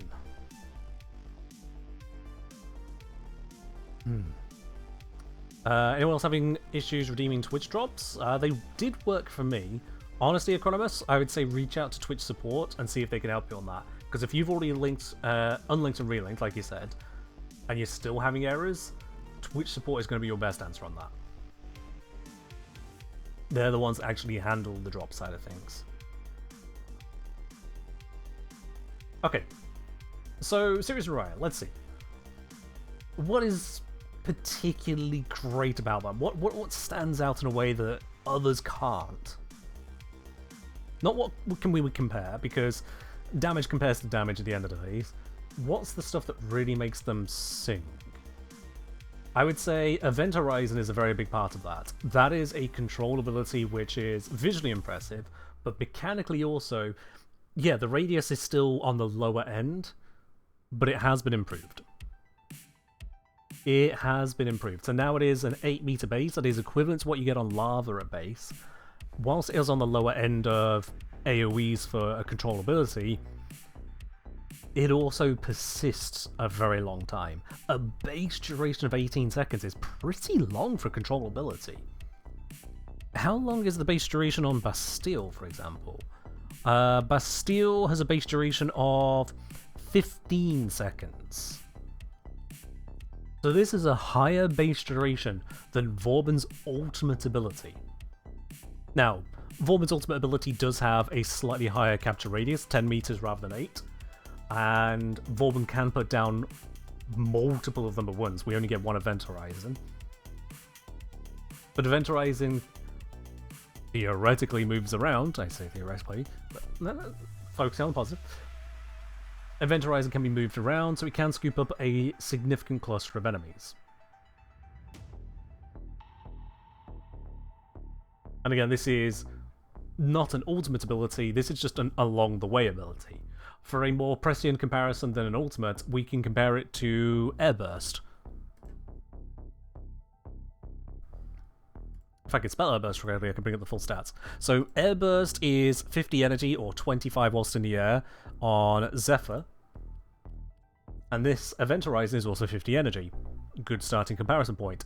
Airburst has a radius of 8 meters. Event Horizon has a base radius of 8 meters. Good so far. Airburst takes time to get to the location it's going to hit, and will pull in enemies for 2 seconds. Event Horizon takes time to get to the location it's going to go towards. It takes more time. But it doesn't just pull in for 2 seconds, it pulls in for at minimum 18, and you can mod that even higher with duration. Airburst has 500 contact and explosion damage. Event Horizon has 750 just explosion damage. So overall, Airburst is a quicker replying, but also much quicker to expire Event Horizon. Event Horizon is just better Airburst for control purposes. Yes, indeed, slapping Event Horizon around with the scythes does increase the duration, and yes, the duration increase is also modified by the duration stat. You're very right. We can see that in the stat block there. They showed us that stat. Piano says, I've seen a couple players using the Force movement tech. Yeah, that is... Honestly, I didn't expect it to be a permaflight with blink teleport. So that is a nifty thing as well. Just like Lavos has the movement tech of Vile Rush, Citrus and Onion have Celestial Clash here as their movement tech. And that, you only need a single Constellation Star to utilize it. Kels, I only was asking for the footage in Bug Crackers of people who were struggling to one-shot, so I could find out where people were struggling, because I couldn't recreate it. We've got the information on that now. Turns out the majority of people were just doing Railjack wrong. There was some other detail revealed there, such as certain strength breakpoints, or damage breakpoints I should say. And the changes of level scaling has really revealed those damage breakpoints more than anything. But it did mostly come down to people who were shooting the wrong spot. Yeah.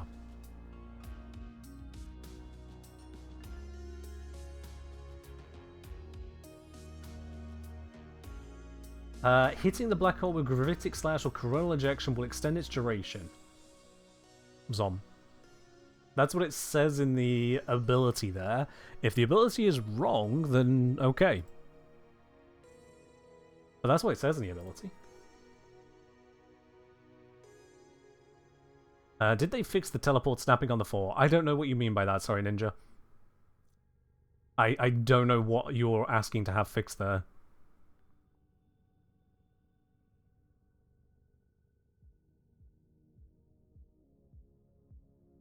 People are flaming you for AFK in Railjack, while you killed 70% of fighters who have grenade missions. Goblins, don't worry about people having opinions if you know those opinions are just completely full of crap. People gonna people. The best solution to that, aside from going solo like you did, is to find people who are respectful and play with them. Pretty much. Find people. I say that as someone who actively does not do that. Yeah. Popcorn in the kettle black here, I just play solo. Will I be attending TennoCon this year? I will not, a Jedi. I will not. I couldn't afford to go this year, just like the years before. Turns out that content creator income is not that high if you don't have like 1,000 viewers on live streams or 100k per video over on YouTube. Or put out a video every day, it's actual slop. Yeah. It's because the other brother gets stuck. Something about it. When doing the blast attack after dashing in the 4, it would consistently snap you back to your position before the dash. Is that a client issue? Can't say I've had that experience. But then nothing about these two is consistent. Absolutely nothing. It is incredible the DE have decided to make the two at all, given just how much technical blah there is. It is kind of wild. Something I wanted to do with you. We got the dodge speed there. I'm gonna just roll that as is. Let's pop over to here real quickly. Let's do this.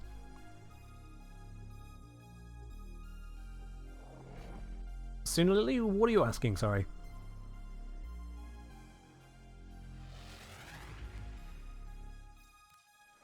We received intel that somebody vital Right, to enemy swing that operations is into here. this. Find them and Bing, capture bing, them. bing. Ah, overdash, no. Do a quick little capture. Damage rating on this year's Telecon. Oh, well, that's every year. The captive is safely in our That is hands. honestly every year. Congratulations, Tenno. You might argue some years over others, but it really is every year for Telecon. Because if DE show crap, people lose the hype for the year, and they then have to really pull people back in for the hype on the updates throughout the year. Your mobile only on Warframe? Good to I am know. pleased with your performance. Alright, well, yeah. By blinking around, I managed to complete the mission in 47 seconds, where my feet touched the ground for the start of the mission and for the capture. So yeah, that's a thing that you can indeed do. It's not the fastest, but that is still well under 1 minute on that.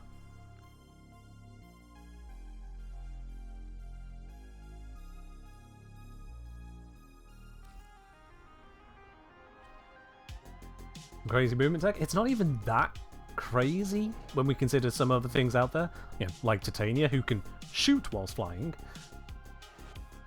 The blind on this. Why does that still happen? To the extraction point. Happy hunting.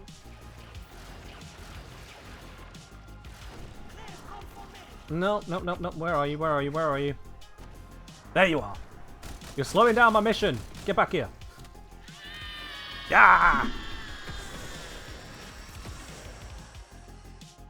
Excellent work. We'll interrogate the captive back at base. Your part is done here, Tenno. Now the real trick to getting quick with this is getting the timing right on pressing dash again. Because if you get the timing right, you can blink pretty quickly, rather than having those gaps in between. Whereas if you're spamming it and you're just out of sync, it creates delays. 47 again, okay. Yeah.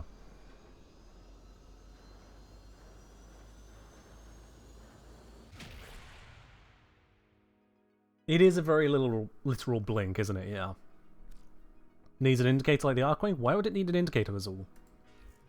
What indicator are you saying it needs?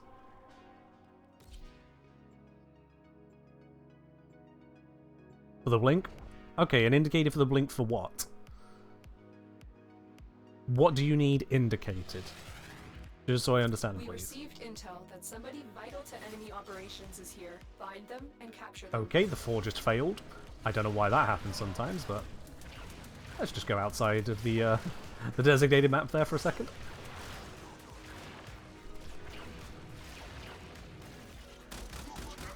Map. Recast timing? There isn't a recast timing on it. It's more just when the blink ends. It's that if you spam pressing blink, you're pressing it during the blink, whereas you need to press it when it's finished blinking. That's just getting used to the timing as to how long the blink takes. Whereas if you spam the key, think of it like this. If the blink animation is 0.3 seconds, and you spam blink, you spam shift every 0.2 seconds, at 0, you press, you blink. At 0.2, you press, but you haven't finished your blink. So then at 0.4, you press and you blink again.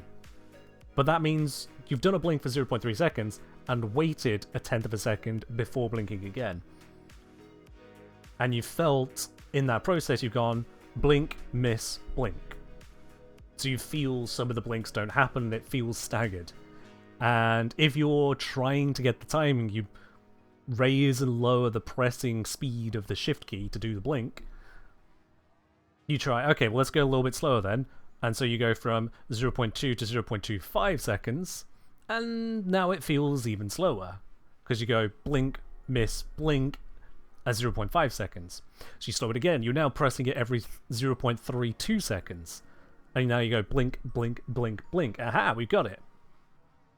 But unless you're really good, maintaining that precise timing whilst also doing everything else Warframe demands of you, then also starts to become complicated. So you do 0.32 and 0.29. We're talking 3% of a second different. 3% of a second different. The 0.32 would blink, the 0.29 doesn't blink. And then you get that stuttering kind of sensation of blink. Oh, it didn't blink. What? Spam, spam, spam, spam, spam, spam. So yeah, it just comes down to learning the timing on it. Whether it's 0.3 seconds or something else, I don't know. Putting it out there.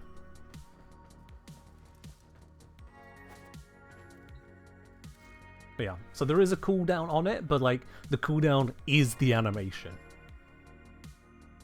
And yeah, as Om says, there's no input buffer. If there was an input buffer, you could blink faster.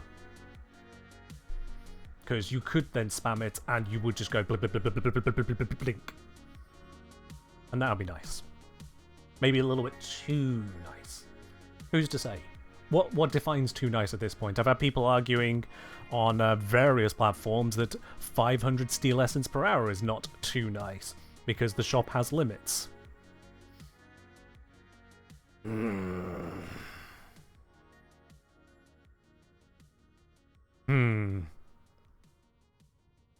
Oh, what was that? Oh yes. Some text I can't read and nerf frame. Let me see if I can translate the rest of the message. Oh yes. Stop nerf frame the moment I tried to go back.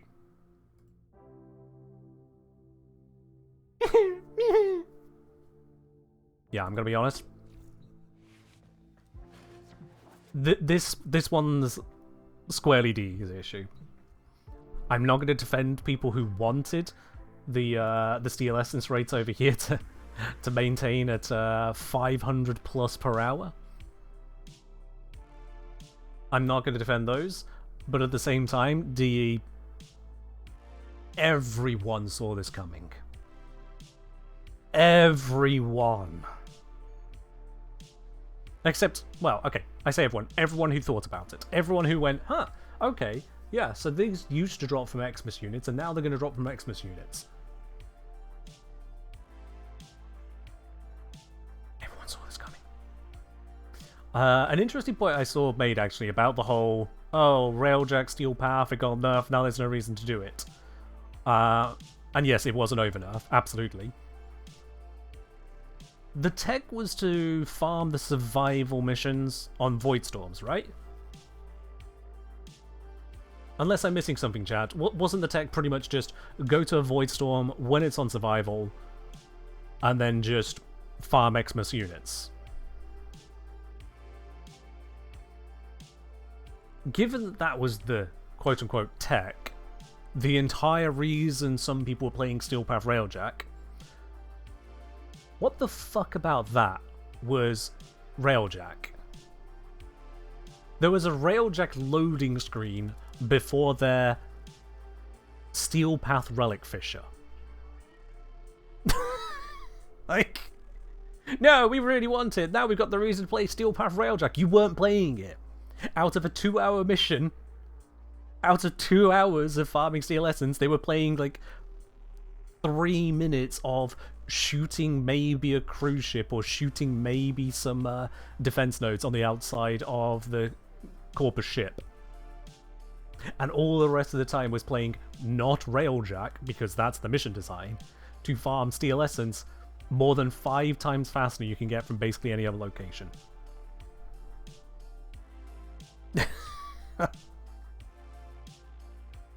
2 is too little, they could have solved that issue better. I absolutely agree, yeah.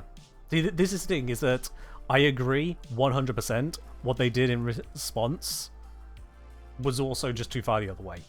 2 permission, unaffected by boosters. Far too low. Far too low. When you consider an Acolyte spawns every 5 minutes on average in typical missions, that is, well, 5 minutes for 2 essence baseline. Now apply a booster. Now it's 4 essence per 5 minutes. Now apply resource retrieve, which is an 18% increase. That's going to bring you to just less than 5 per 5 minutes, or about 1 per minute. There is no 2-minute Steel Path Railjack mission. There isn't one. So, your boosters get ignored, your ability to increase the rates get ignored. Your only option is to run those missions as quickly as possible. And you get no arcane in the process. Yeah, that is a wild overswing. Spirit of Darkness saying cruise ship drop maybe. I'm not in favor of the cruise ship drop because whilst that works on Grania, corpus missions for cruise ships they're nowhere near as common, and sometimes they're not even the objective. I started saying I feel like should be a pure objective. Wouldn't be a bad way of going about it. I posted a post on both Twitter and Blue Sky. Any post I put on Blue Sky I put on Twitter. I put the post up there saying I would favour +1 per Proxima tier. So you get 2 on Earth Proxima, 3 on Venus, 4 on Saturn, 5 on Uranus, 6 on Neptune, 7 on Pluto, 8 on the Veil. For mission completion. That's that.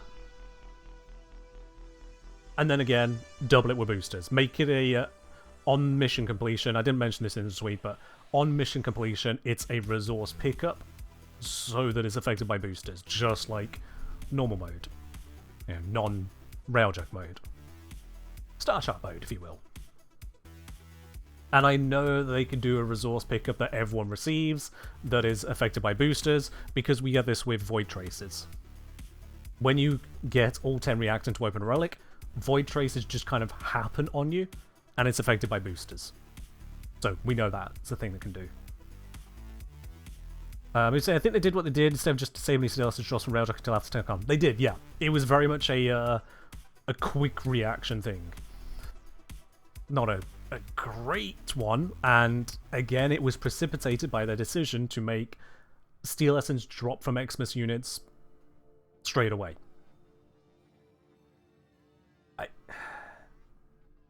It was a mistake. I don't want to overlabor the point for them because they know it was a mistake.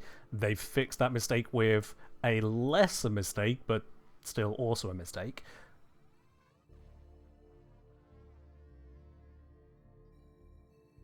But it has led to this.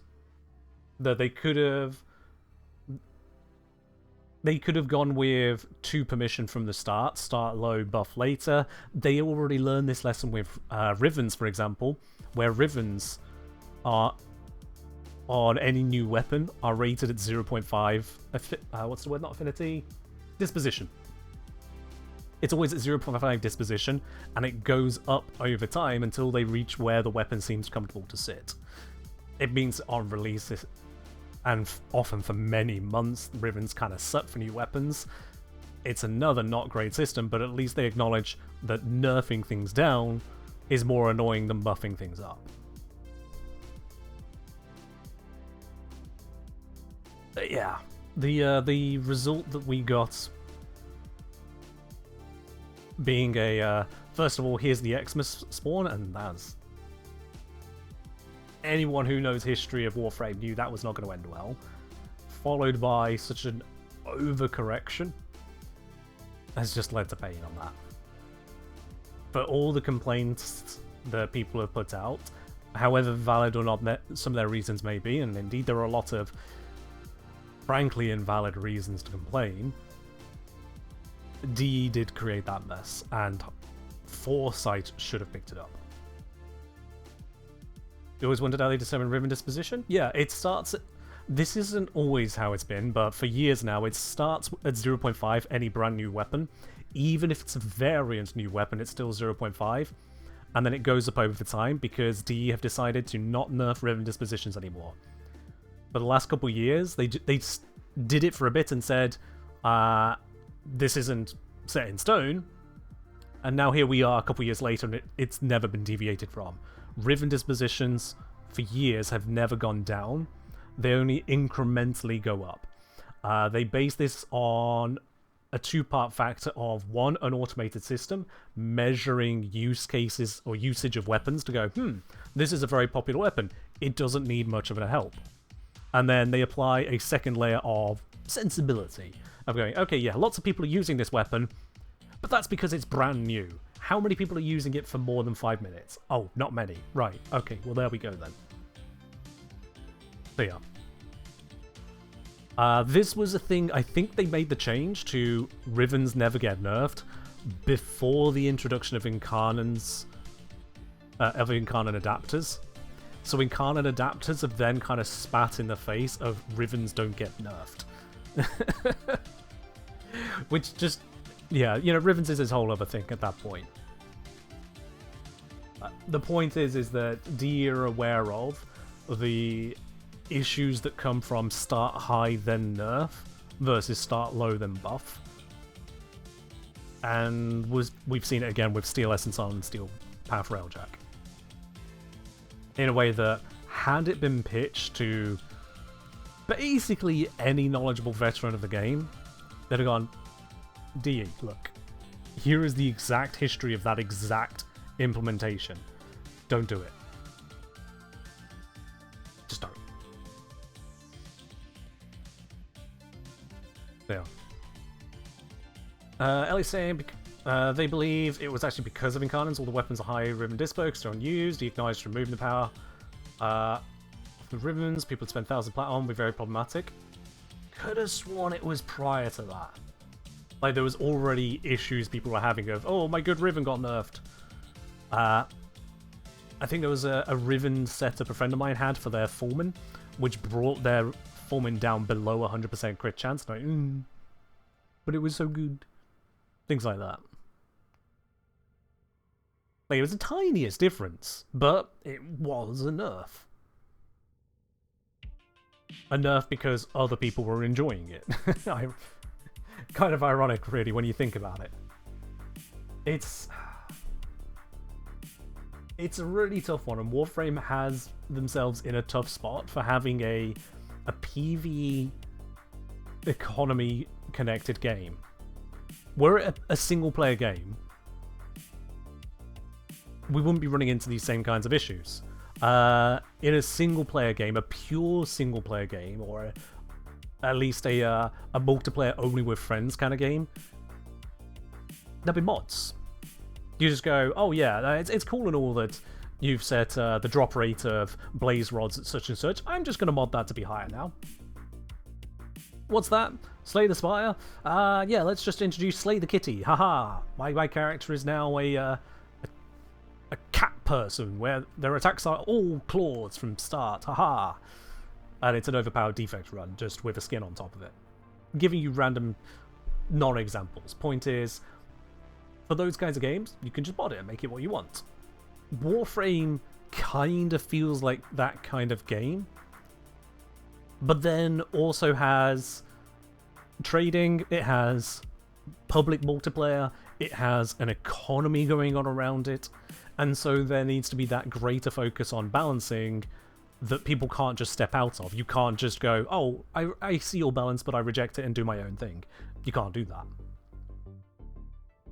Whether it's Rivens, whether it's Steel Essence, whether it's Kuva, whether it is Endo farming, whether it's Aya farming, whether it's something else, some other farm or generation of some number. Because this is all an interconnected game with other people, and because you can't just mod it for yourself to play the game how you want, there are those limitations. In fact, you know what? While we got 300 people here, I'm going to give you all a quick poll on this one. A thought crosses my mind as a extreme hypothetical. An extreme one.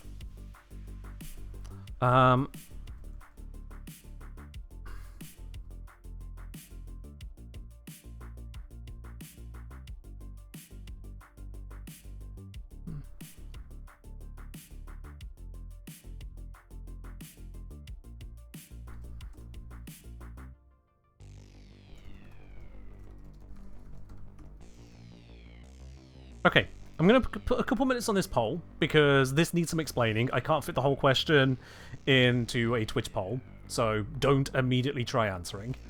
Understand what I'm asking here. If you were given the option to lock your account from playing in multiplayer with others who hadn't taken this choice, who the fuck already voted before I'd even explained? Get out of here. Right then. If you had the ability to lock your account out of multiplayer except with other people who chose this option, but that option gave it where you could mod the game, would you take that choice? You lose the ability to play with others unless they also have chosen to basically lock out their account. You basically exit the Warframe trading economy and turn it into a offline with specific friends, or just offline with yeah, pretty much that, friends list stuff. A permanent lockout, because there's no way to go back on this kind of thing, Economist. That account becomes just locked out so that you could mod it. So that you could change the values the way you want them to be, or even take third-party mods to create your My Little Pony frame mod. Would you take that?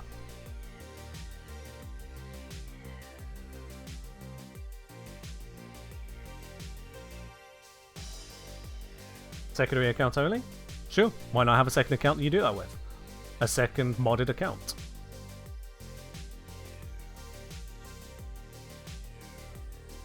That is where the poll lies. Would you lock out an account to have access to modding, to treat as pretty much an offline Warframe thing? Would this be a permanent thing, given the way accounts are treated in Warframe? Yes. Because if you modded in, haha, my Steel Essence drop rate is now 100 per normal enemy, there's no way to turn that back. That's just, it's gone. The closest that could happen at that point is allowing a fork of your account, or however it could be created. Ultimately, that forked account, that modded account, it cannot come back. It's just out. Yeah.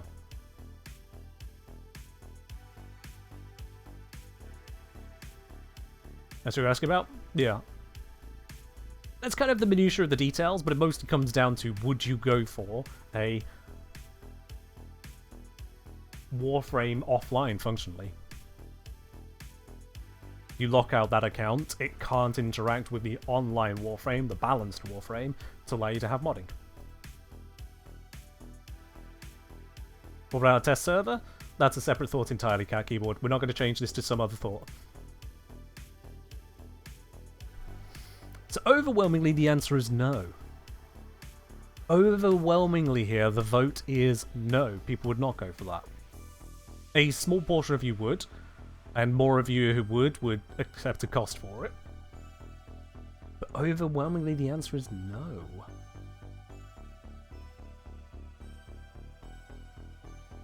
Very interesting.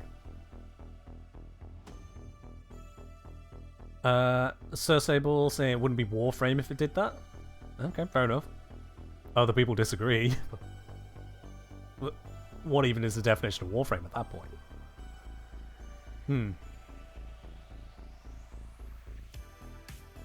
Modded version would quickly get boring. A lot of games have lived on modded versions. Whether that is the modding that can come with Minecraft or Skyrim or GTA, alternative bits and pieces. A lot of games have lived on modded stuff.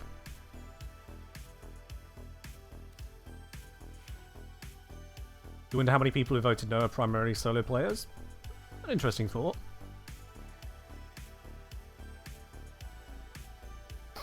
Barcatabur saying, I like the core game as it is, while I wish some drop rates were a bit more generous. I have no desire for any modding right now. Yeah, fair enough. Absolutely fair enough. You only thought of mods just rocking you through the progress? Because, like, to give an example of modding that could be alternative is a mod that is you spawn into missions at level cap. Every single mission, exterminate even, bam, it's level cap. Normal Warframe's not going to do that. Fisker saying, don't think that fragmented a player base is a good idea. That's a very valid point as to why DE don't create infinite options and diversions for people to use. You're not wrong. That is a big reason DE don't do that. So yeah, it certainly is an interesting one. It certainly is an interesting one. A mod to make Hildra make beeping sounds if she strafes backwards.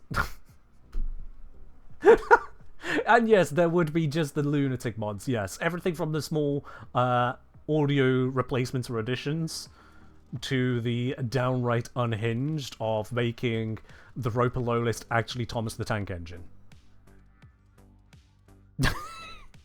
You know that would be one of the first mods created if Warframe could be modded. Roper Low list is Thomas the Tank Engine. Just the flying in. No animation to it, just the train. Crunch. Alright, really, you take care. And once again, thank you very much for the support. And enjoy the birthday sleep. Yeah. Economist, let's not parrot random claims made by lobbyists in random parts of the US. We're not concerned with what, frankly, nobody's have to say. We're not concerned with that. Alright, chat. Where would you like to see Sirius and Orion succeed? What mission would you like to see them succeed at, chat?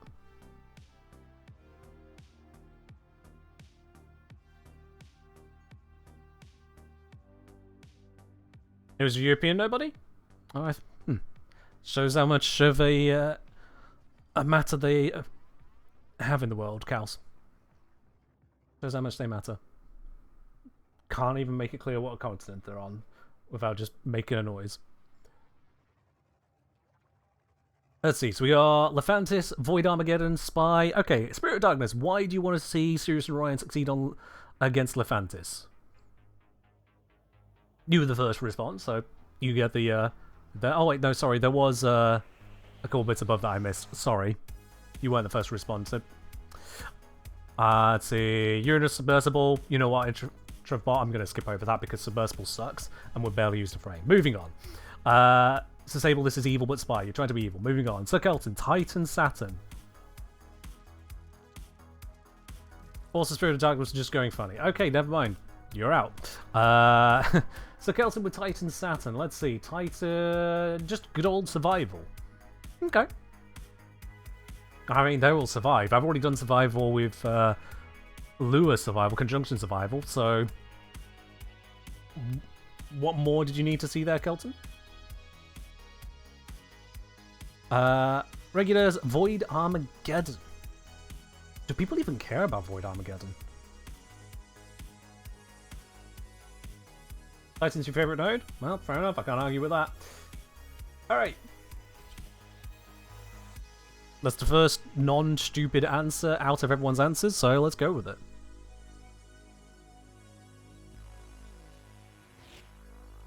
Why not? How well do they perform just as is on a defense node like this? I'm going to try and use them for themselves, not just hard camping my gun or my dagger. Let's set up a healing zone here.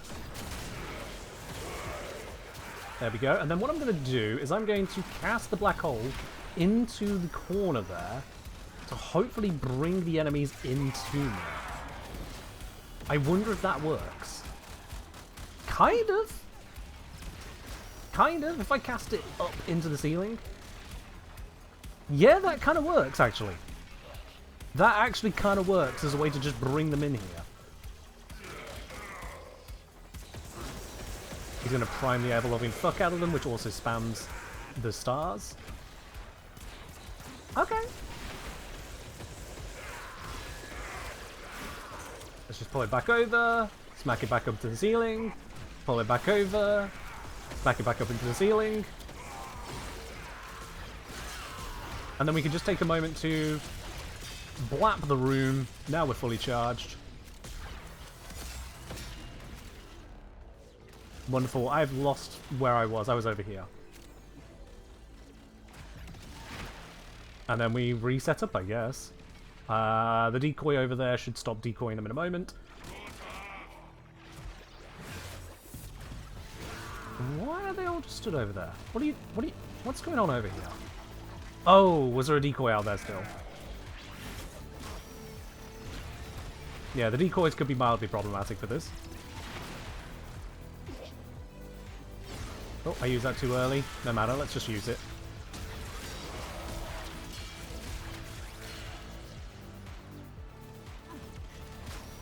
Let's go down here. Bang. And then shove that into the wall again.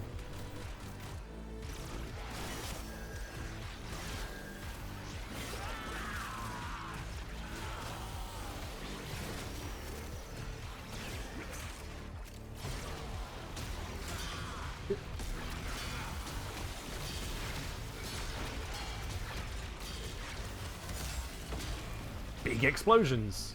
I would have liked the invuln to last a little longer. That cost me some energy in the status, but yep.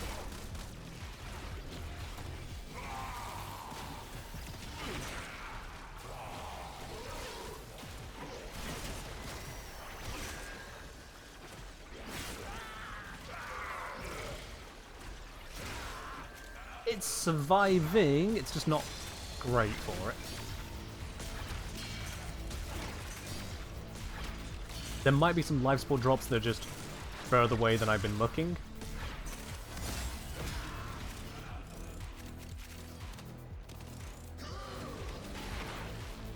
Let's... Oh, I got knocked over. Oh my god, I bled out fast from something. Let's just revive. There we go, and now I need the revival zone on me.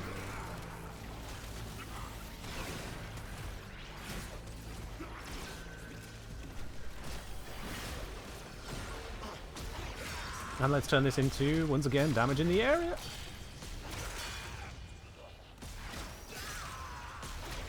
Stuck on that, please let through. I don't like the extra time the ult takes on the final hit if you hit all the things. It feels like a penalty. I'm going to be quite honest, it feels like a penalty. Okay, so this should be interesting. We've got Angst with us. I'm going to spam abilities until I get that, and then into this.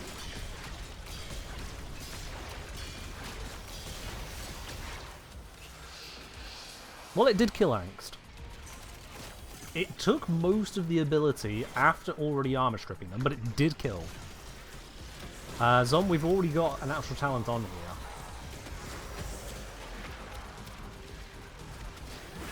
I could swap operator to make it a little faster again. Oh, we're stuck.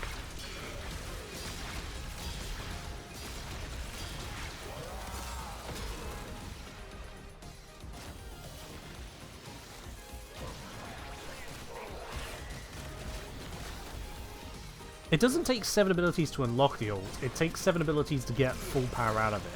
If I use it without the full power... These guys didn't die.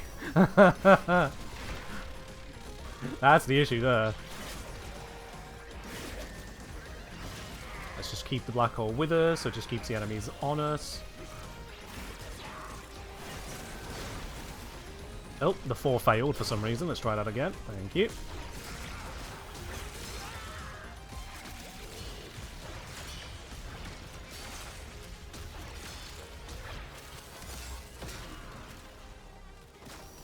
I wish I could see how many enemies I'd killed with my ability. As opposed to, you know... I'd just like to know the cause of death of enemies. Like, go into kills and... Oh, yeah. To be able to go into kills, rather than see which units I've killed, to see what ways I killed. Did I kill with melee? Did I kill with... did I kill with my Inodem? Did I kill with my Burston? Did I kill with my Epitaph? Did I kill with knocking them out of bounds? What's the cause of death, rather than... what died? What died is far less interesting to me.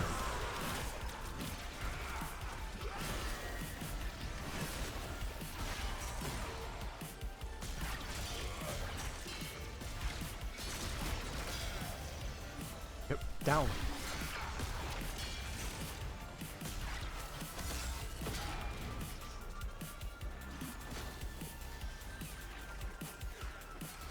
Based on current metrics, even if they added those, that'll be accurate. Yeah, you got a point.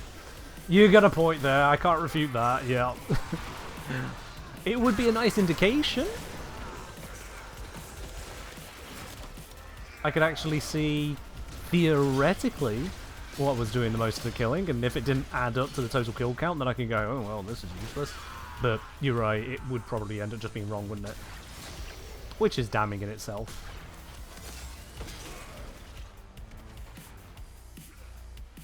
I am maintaining life support here. I'm not, like, absolute crap for kills.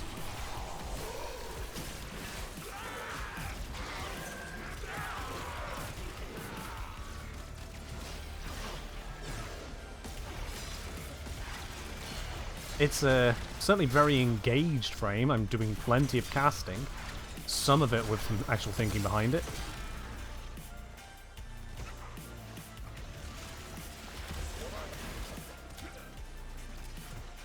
Let's move that black hole back over here. I want the enemies grouped where I am and nowhere else.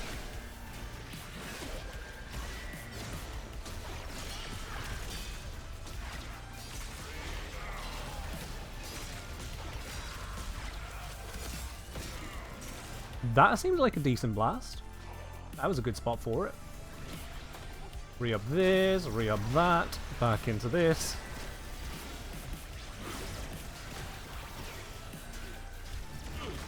Do a quick operator swap for the extra casting speed. Into 4. Let's spam it.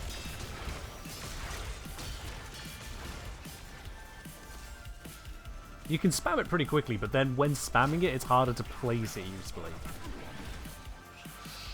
Very obvious and common trade-off, that one. Alright, Acolyte spawned on me. Let's just spam the scythe until I get the right one. Please have been paying attention.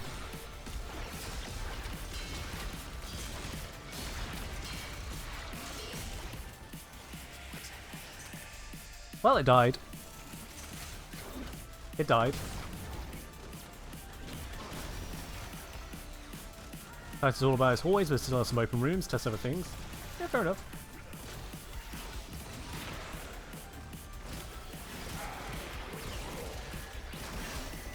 One more cast. Oop, can't afford 4 on that frame. Switch to the other frame.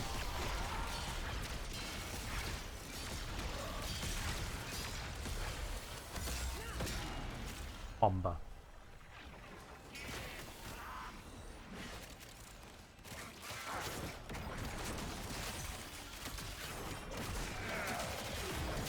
Alright, let's migrate this party over to somewhere else.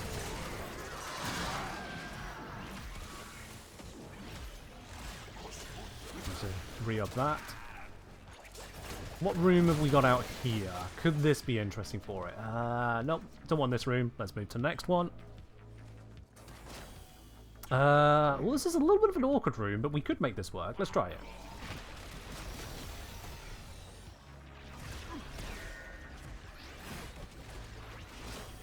Okay. Enemies are going to start moving into the area.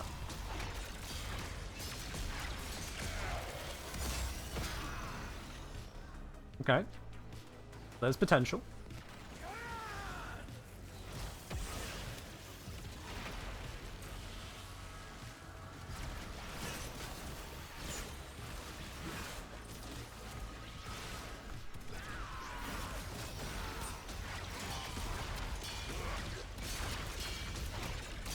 Yeah. Go underneath, grab a whole bunch of them. That was pretty pathetic, and then I get hit with a mag proc. That one did not go well. Or at least it didn't feel like it went well. I don't know for certain if it went well or not. But it didn't feel like it.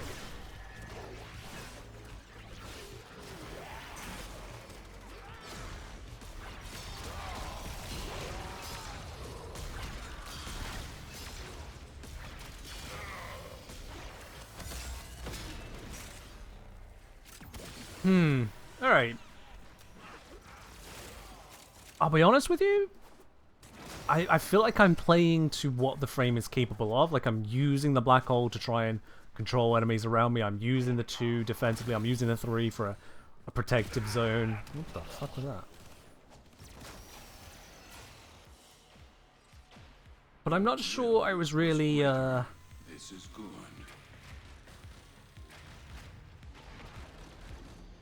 I'm not sure it was really focused on the enemies, such as just kind of throwing out abilities in area and hoping that it did the right stuff. It did. I'm not sure on that.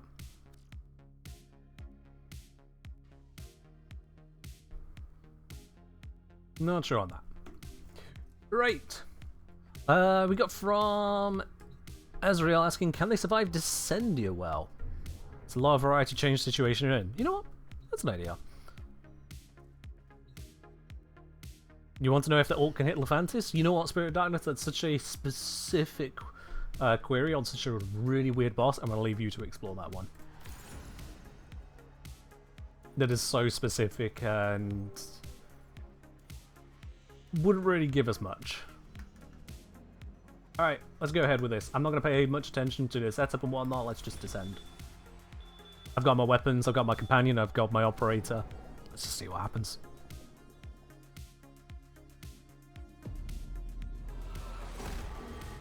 Yes, come. Kick my corpse. Mock the memories of my violent past. I Always suppose will. it is better than you doing this Alright, what do we got? We world. got a defense to get started with. Oh, that's fun. And I'm burning. Marie, take heart.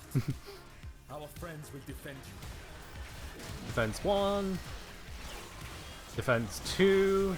That's my energy.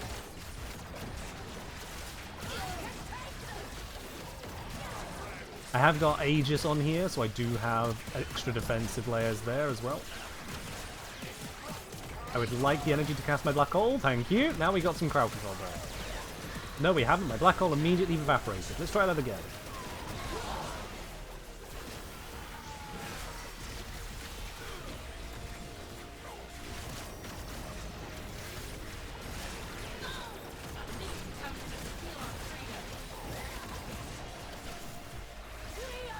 New black hole, switch to this.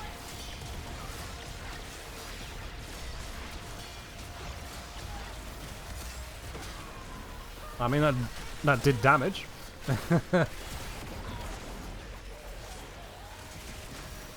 New black hole needed, switch back to this, re-up you, switch back to this. Keep the defensive zone up, and then with enough abilities I can spam this out again.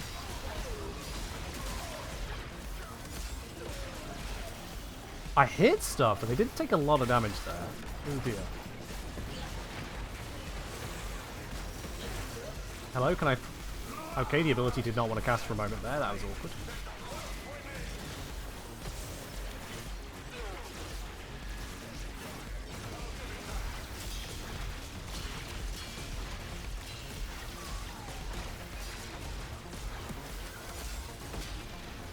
Oof.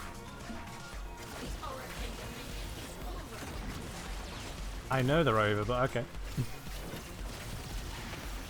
Switch like this, into switch cast. Black hole? I don't know, it just feels like it runs out. Yeah, why is the black hole running out? What? Is something deleting the black hole?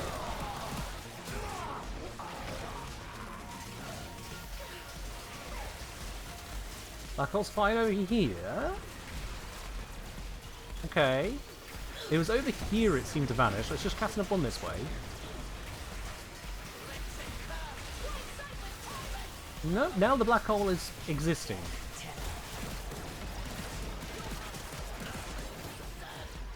Don't know what's up with that. Let's create a new black hole. No, it does explode on some abilities that the enemies have. There's some shield ability the enemy has which just kills the black hole. Well, that's not fun. Is that a nullifying projector? If it is, I don't like that. Is this something I'm too Lavos main to normally suffer?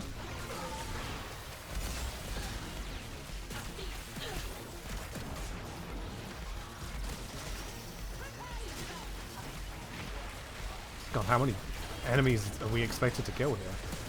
The black hole vanished again. Hold on, if I walk into that shield thing... No, I've still got my other abilities.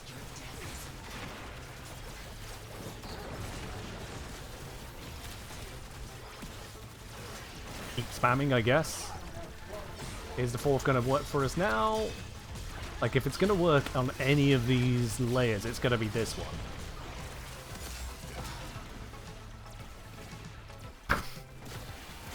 That guy did not care for the damage that ability does.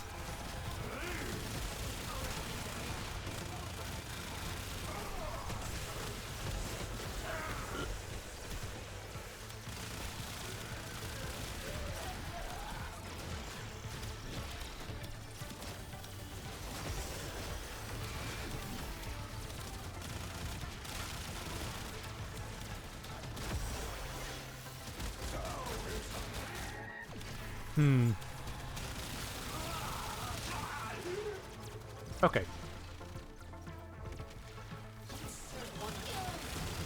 I have a lot of range, but I can't say that I've seen it do a lot because the black hole keeps on getting denied. Okay, yeah, so he is controlled, that's good. But there's so many Xmas, and then that one's just... I guess that was out of range? I don't actually know the range of my ability. I know it, but I can't see it. So, without just kind of memorizing the exact appearance of, what was like, I think it was like 18, 19 meters at the moment? Yeah, 18.8 meters, 18, 19. I know the size of it, but it's hard to kind of feel it. Anger, humiliation, lust. What is this?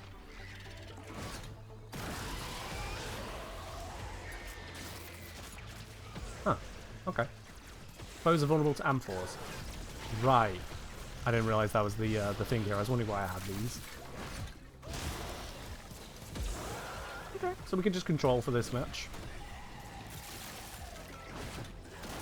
Our control ability is pretty decent here.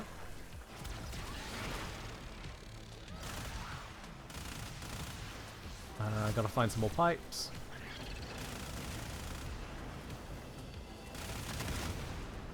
There we go, let's move our defensive location here.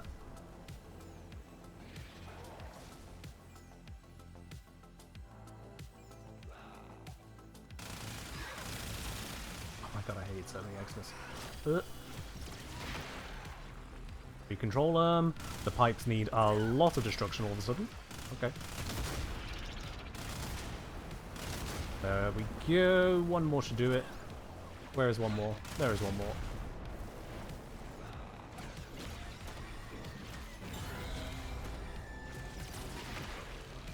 Cool. Next layer. Am I going to do a video on Sirius Orion? Yes. We're in the practical testing stage.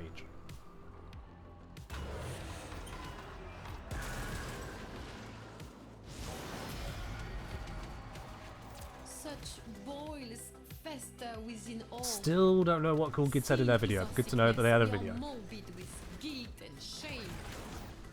Alright, destroy nearby tumors. So we don't actually need to fight on this one, we just need to take out tumors. A morbid dance to what end? Oh, void. Leon, you are miserable at poetry. Do us all a favor and stop. That's a bit rude. Alright, now we need to take out the hives.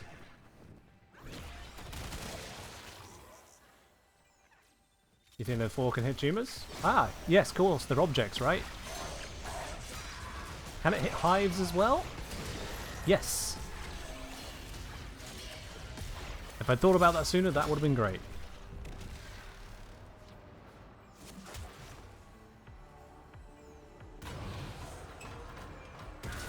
You wish there was endless version of Descendia? It is a pretty cool mode, yeah.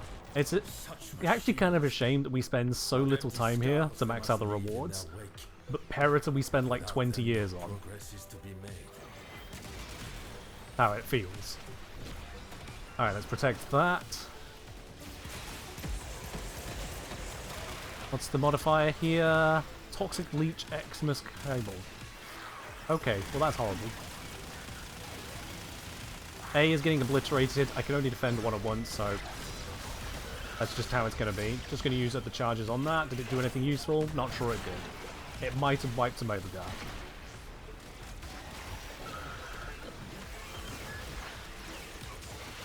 Where are the power cells, please?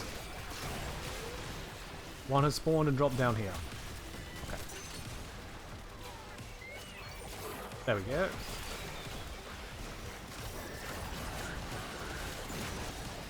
This is just a mess of colors, I'll be honest with you. This is just a mess of colors. Oh, and I've been procced by multiple different procs. Don't have the energy to swap when I was trying to swap.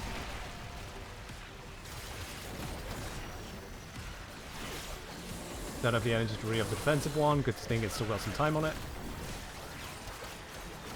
I think I see an energy cell here.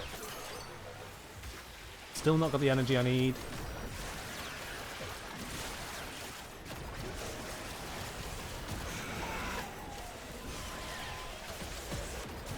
There we go. Now we need to do the next one. Let's set up the defensive area first. There we go. Into there we go. There we go. You come back here, please. Thank you. Now, whilst that's protected, I should be able to get the cells, which are for some reason down here. Clap that in. The defensive zone should hold. Looks pretty good at the moment. I have created pretty good defensive field here. Okay. Finally some chinks in my armor, but it's holding. I'm not dying either, somehow. Re-up the decoy. Do a quick switch. Yep, this was about to run out. Re-up that.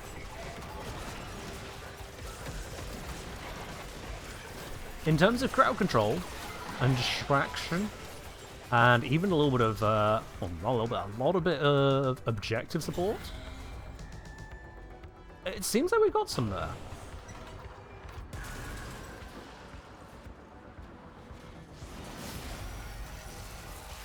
What the hell even is this? Did the devil Okay. play children's games once? Long know. ago.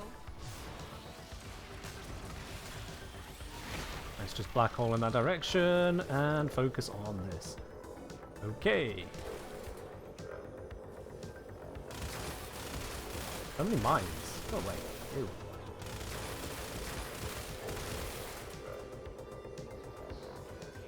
So yeah, for this one I just need to kind of survive, right? Okay, well that's going to make it harder to survive. Energy to switch, please. Hello. Setting up one of these so that if I do go down, I can just come back to it.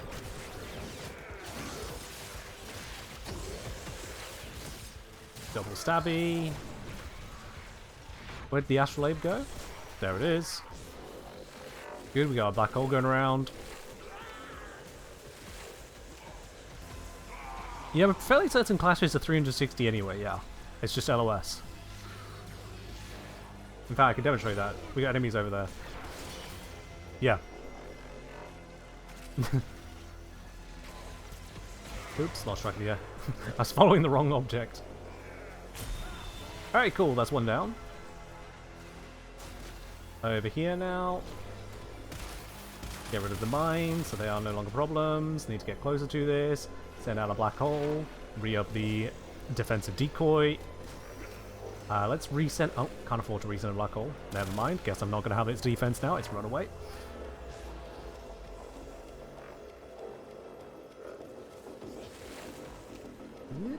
Keep on top of it. You've got plenty of duration on those other bits. Let's use this brother to send a black hole. There we go. And one more astrolabe. The fun fact, if you don't have enough energy to cast an ability on one brother, switch brother, and then switch cast on that brother to cast the one you couldn't afford.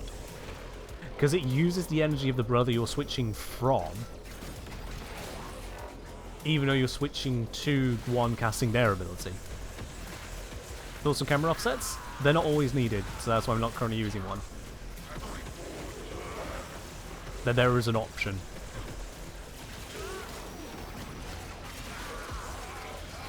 I've lost track of the astrolabe. Whoopsies. There we go. Re-up the healing zone. So you might need it. Especially if I keep face attacking things like that. There we go. Okay. Cool.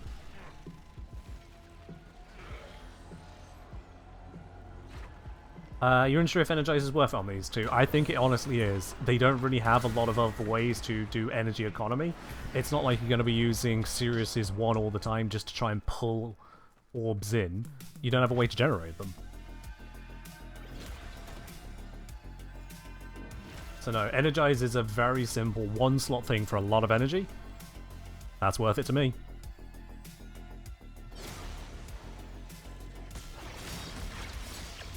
Does the pulse from Energize work on the inactive brother? Unsure at this point in time. I've got people saying yes, I've got people saying no. And my own testing has not hard focused it and it's been inconclusive. So I think it should, but I'm not clear on this. It does, but he's out of range often. Alright, yeah, there's also the matter of it has a range on it, and I need to remind myself what that range is. Black hole, distract things away. You are an Xmas, you do not get distracted like that. There we... Nope, not there we go. There's more Xmas. Ugh, go away, Xmas. No one likes having 20 million Xmas against a control frame. I hate Xmas when I'm playing anything with a control focus, because there's just so many of them in higher tier content. They're not single targets I need to focus, they're just everything.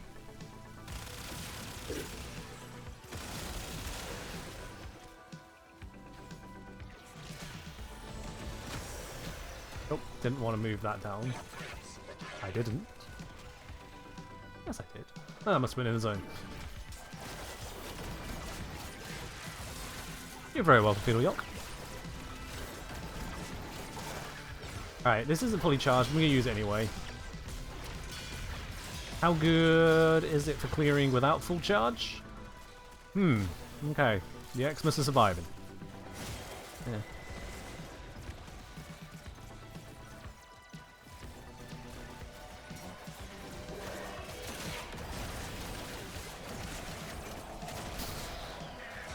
Alright, let's get over here. It's about to run out of the healing field. Let's re-up the healing field. I don't know if I even need it to defend the objective right now, but I'm using it because it feels like the right thing to do, if I'm quite honest. That's why I'm using it. Yay, more Xmas units. I know it's a Fire and Ice Xmas cable, but there's still like loads of Xmas units. That's the point.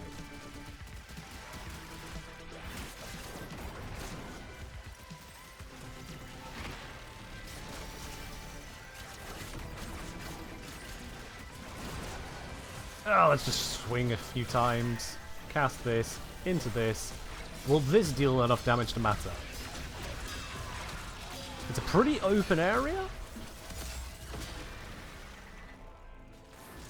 Well, that one died.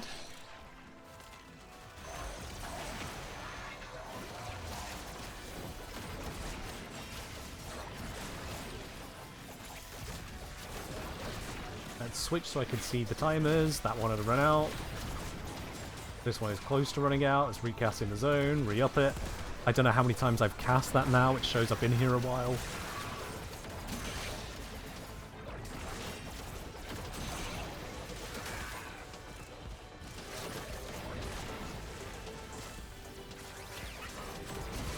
Tell you what the benefit of having the Unchosen Suns casting also applying to your constellation would mean.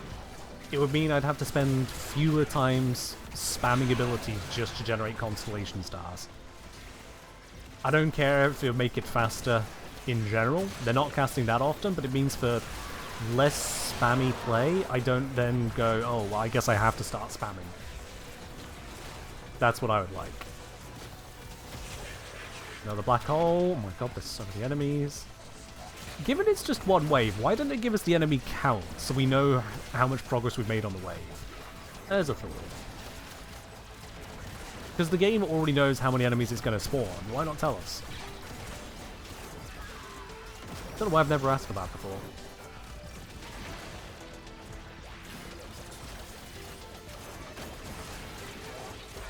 There, my son. Glad you enjoy the videos. Welcome on into the stream as well. Hope you enjoy your stay here. Hi, you made it through everything I was doing. Can you die? Thank you. Okay, I have no idea just how useful my frame was there. If I'm quite honest with you, I have no idea if it was doing much in all that. Maybe the distractions, maybe the healing, maybe the damage. I don't know. It's kind of hard to see the value as it's happening. Come, rest, and take what blessings soul may grant to you. What blessings have we got then? Desolation of the devil's mind. We take what shelter we can.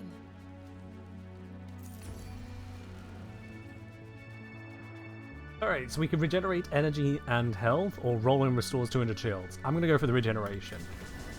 With soul's light, With we more will energy, share. I could do more with them. Or rather, spend less time not doing things. May soul guide you. Snowspawn saying Energized was not working on the inactive brother. There's our inconsistency again. A massacre of targets that do not fight back. Another person for the, it doesn't work. Ooh, there's a lot of objects. Can I just pop it all with this? Oh, okay. There's our use. 10 out of 15 destroyed. You're welcome, chat. We have an option. Let me just go to another part of the map now. 16 out of 15 destroyed there. There you are. I have found the use. Plunder I am Roulette accustomed to not trusting that which I see. I doesn't work on pray for lockers. this one. Imagine if it did. Oh, bollocks. That one had a box on it. I thought that meant it was... Okay, so it's the ones without boxes. There we go. You are mimics. You are not a mimic. Let's see. I've got only a little bit of time left. You're a mimic. This one is not a mimic. This one's not a mimic. This one's not a mimic. Let's see. Mimic, mimic. Mimic, not a mimic. Not a mimic. There we go. Okay. Whew. Celestial Clash goes to walls for objects? Correct, yes. Yes, it does. Kalimos! Let's do the thing. Let's just cast all of my buffs, and all of my buffs, and all of my buffs. There we go. Right then.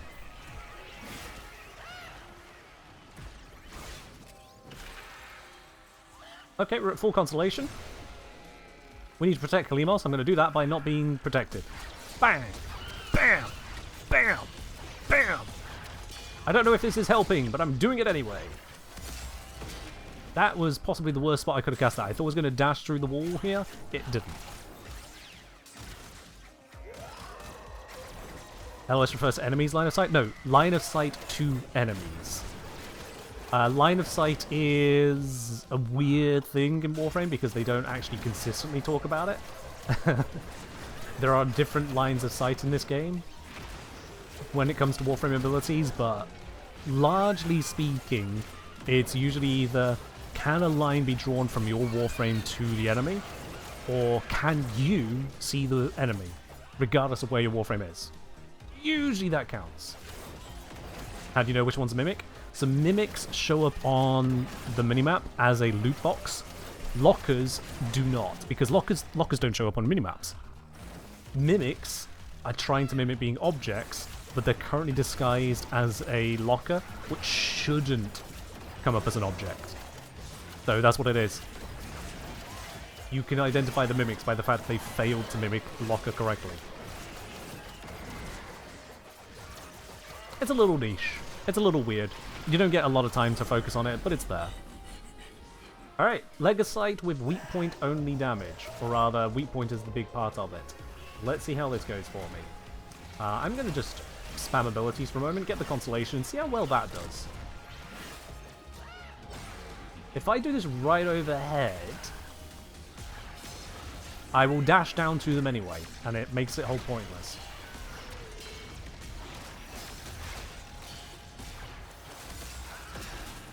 Cool, I'm just going to shoot them for this one.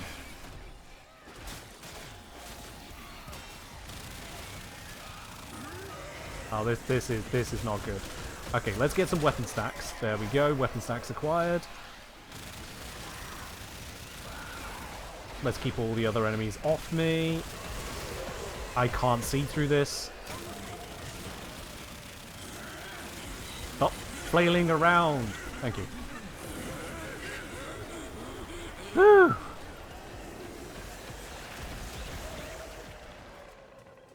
You don't see the damage you're doing whilst doing 360, you're just seeing the damage do. Yes. Yeah. Like this. I could only see what's on my screen, but a 360 hit is still a 360 hit, even if I'm not looking at it. A little bit of object permanence there. It still exists, even when not looking at it. Yeah. Bubble blasters! I forget if I should be worried about that modifier or not. Oh! Oh no! Oh, there's nullifiers on this one. Oh, everything is horrible, chat. Nullifiers were invented, and D have made that my problem.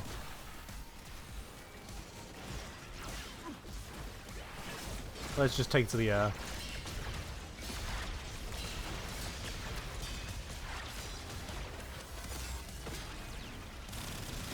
No idea how effective that was. Let's pop some pipes. There we go. Need to pop another one quickly. There it is. Let's sit back in my safe space. Find some more pipage. Oh wait, no, actually it's moved up to a higher stage. We can leave it there. That's convenient. We'll just linger in the safe space.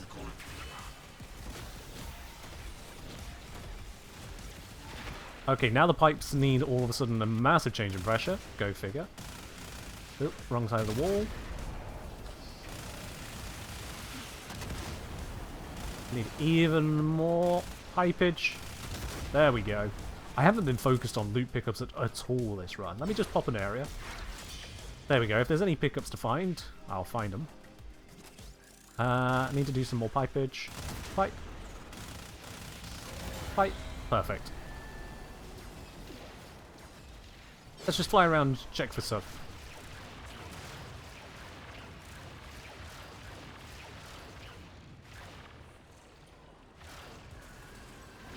Nope, not seeing anything more. Okay, down we go. Ah, yes. There we go. If there's any crates, I've popped them. Let's go through the gates. Oh, and it's timed.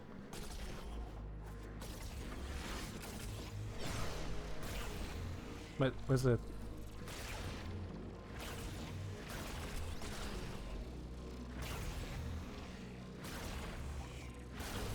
That worked. Yep.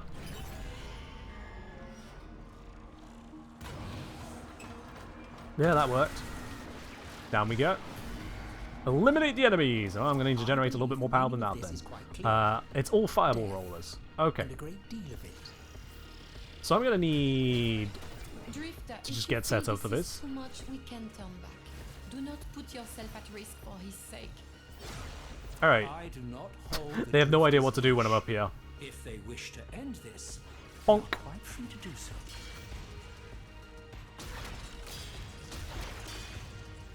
Well, that's destroyed a bunch of them. Where's the next group of rollers? Come on. Come on. Pile up. Pile up. Here we go. Bonk.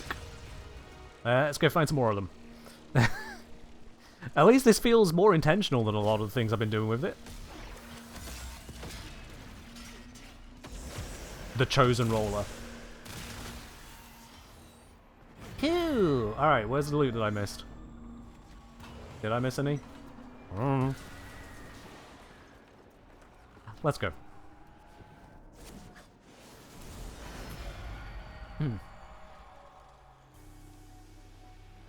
Oh, have you lost your Twitch Prime there? That's unfortunate.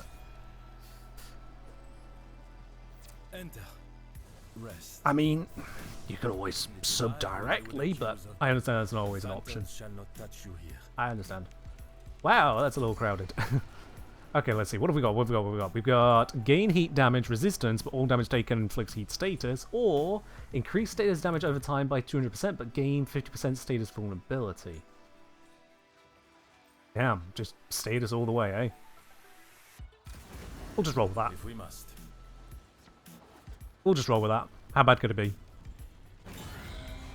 We descend. And down we go. Oh, we're on a cave. Alright then. Massacre of Well, targets guess I can't use my abilities for this one. familiar. The only problem is narrowing. How much can I just shoot from here? This is actually a really open space for this. I know there's loot to be had coming out of those containers, but like, I don't actually care that much, and I can just snipe it all from here. You gonna help with this? Buddy? Pal? Bro? Friendo? Okay then, fair enough. Chucks his gun in the air. Nope. Alright then.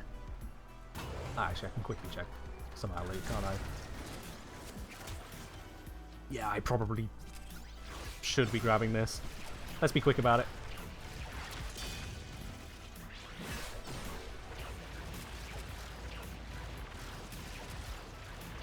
$12,000 affinity I just picked up. 14,000, 16,000 affinity, 18,000 affinity, 24,000 affinity I just picked up. What do I need that affinity for? Oops. Okay, we've been forced through. Destroy the tumors. Oh, didn't someone say I could just go... yep. Feel we have strayed into roads. Nice. Yep. If you need an object breaker, it seems like this is your guy.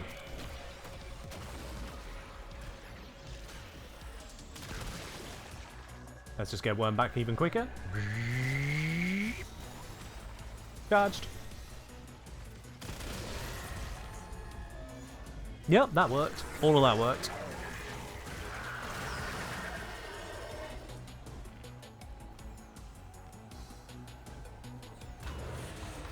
Is the object breaking LOS? No, it's just enemies. Objects can be hit through walls with the 4. Alright, there's a bunch of objects on this map, so... Skadoosh. The map just empties of stuff. I'm going to take this moment to just kind of loop around. Is that all the stuff?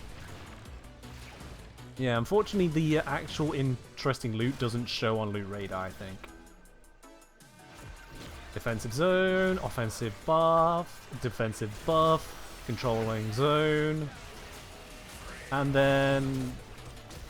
once again, I'm just going to swing and do stuff. You heard it here first, chat. I swing. Signal disrupted. Yay! I've lost all offensive buffs because I've not been killing for a hot second. I love kill stacks. It's my favourite way to limit our power.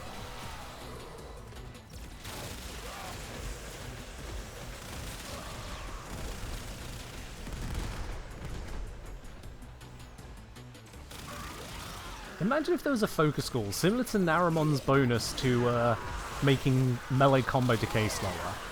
Imagine if there was a focus school that made arcane timers last longer. And maybe group the arcanes into different groups, those offensive, defensive, utility, and different focus schools extended different arcane timers. Also, wow, there's a lot of grenades. Is it me? Yeah, I've got another Xmas cable. Once again, I'm on a map, a objective where I want to control enemies, and it's spawning a bunch of Xmas. Ugh.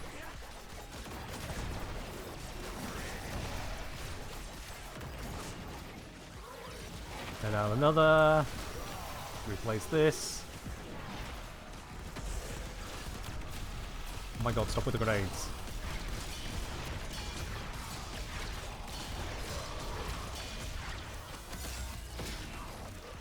Oh, it just doesn't do that much damage. Like, it looks like it's a lot, but apparently it's not.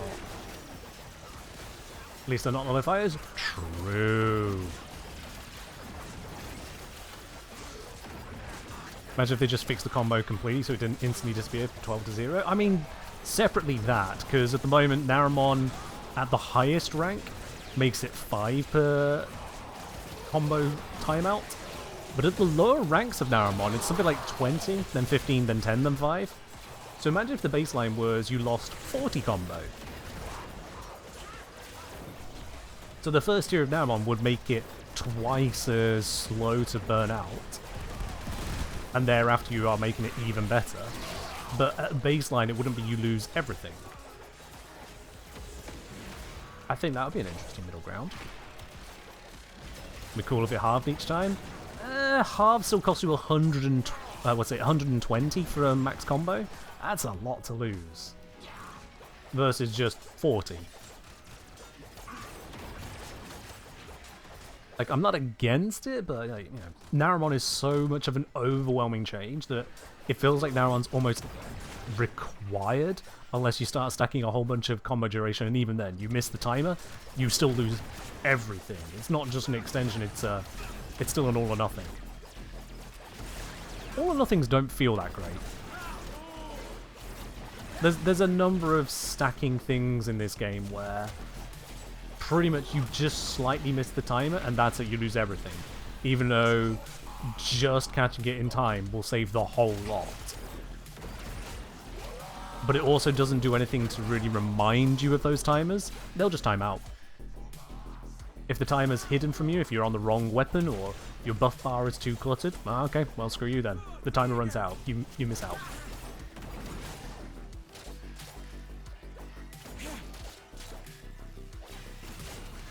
Damn, this thing is resistant to what I'm doing here.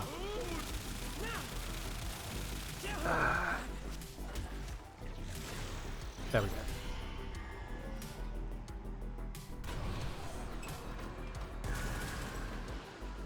go. Stop the Gruzzlings. I wonder, do Gruzzlings qualify for the hit through walls thing? Probably not, but let's find out. No. Can I just do a bunch of damage to them like this? Not enough. Not enough, if I am very honest with you.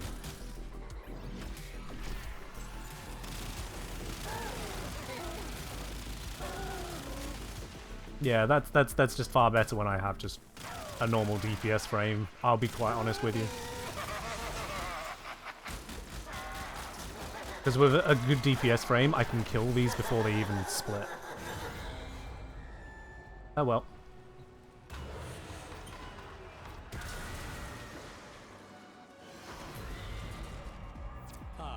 Do I have a Riven on the Burston? And if no, a Burston Prime build? I do have a Burston Prime build, but I also use a Riven to make it even stronger. So, bit of both. Bit of both.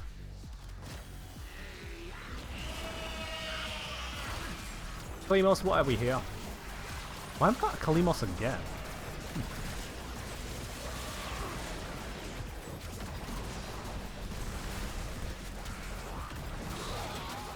Alright, Kalimos, you decided where you want to be on the map now? All the way over here? There we go. Alright then. There's your protective zone. There's my buffing zone. Black hole. Yep, that'll do. Let's just get the full constellation and then clash.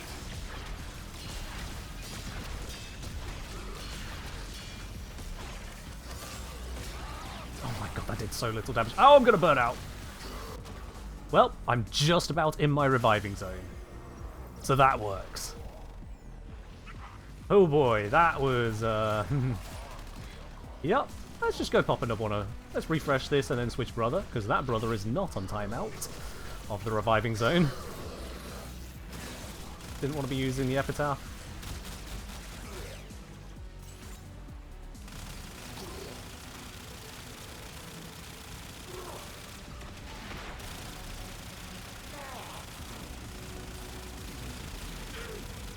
How are we doing up here, Kalimos? Nearly done? These guys are a pain in the ass to headshot when I've got a black hole going around. Have to admit the revive from Sirius is useful. Oh yeah. It's a, like I said earlier, it's not exactly a unique perk. but it's not a perk I'm upset about. That just wasted all my ammo because I couldn't stop firing during that animation. That cutscene. It didn't stop my firing, and so I just lost my entire cannon charge. That sucks. I needed that for the legacy, you bastard of a game. Dude, look at me. Look at me so I can headshot you. Oh god, there's so many Xmas! Every floor has had so many Xmas! How am I supposed to crowd control them?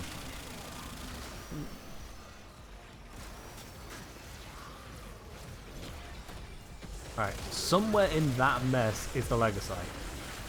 I can't see shit in this.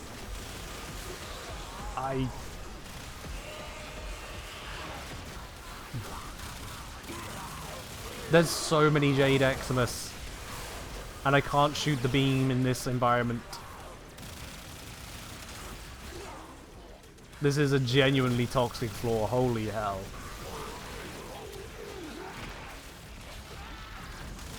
Can I shoot it now? Have I got the time to shoot it? He's still swinging his head around like a mad lad. What are you fighting? You're fighting a Kavat. No, you're fighting Kalimos, which is a Kavat.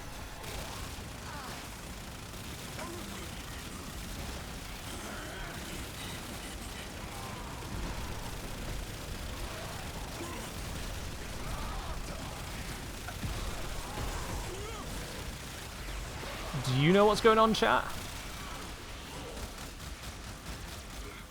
I can't tank that beam any longer.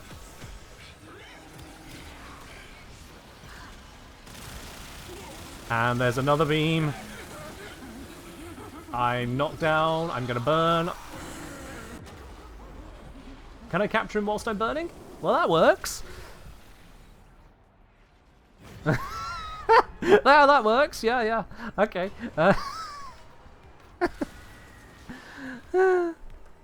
Yeah, you can shoot the Jade Beam to turn it off. Problem is that it aims right above you, which is not easy to look at, and its hit points scale with level, which means, as an object, it becomes very tanky on Steel Path.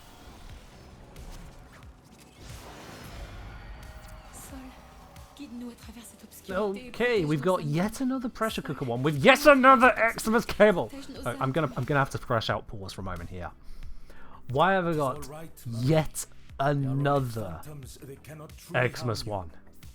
Yet another. Oh my god. The devil is our locomotive, and we must blow off his steam. DE, calm the down on the Xmas, please. It's one thing that I've got another pressure cooker one, but it's another that is just Xmas. What's the point of having control abilities if just Xmas?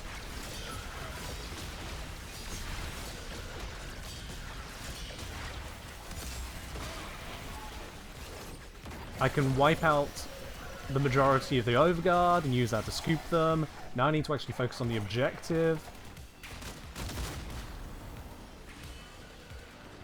I don't want them dead because it'll spawn more Xmas and those Xmas will have Overguard again. So I actively want them to not die now. How messed up is that? I want them alive. Look at that ball of enemies on the minimap.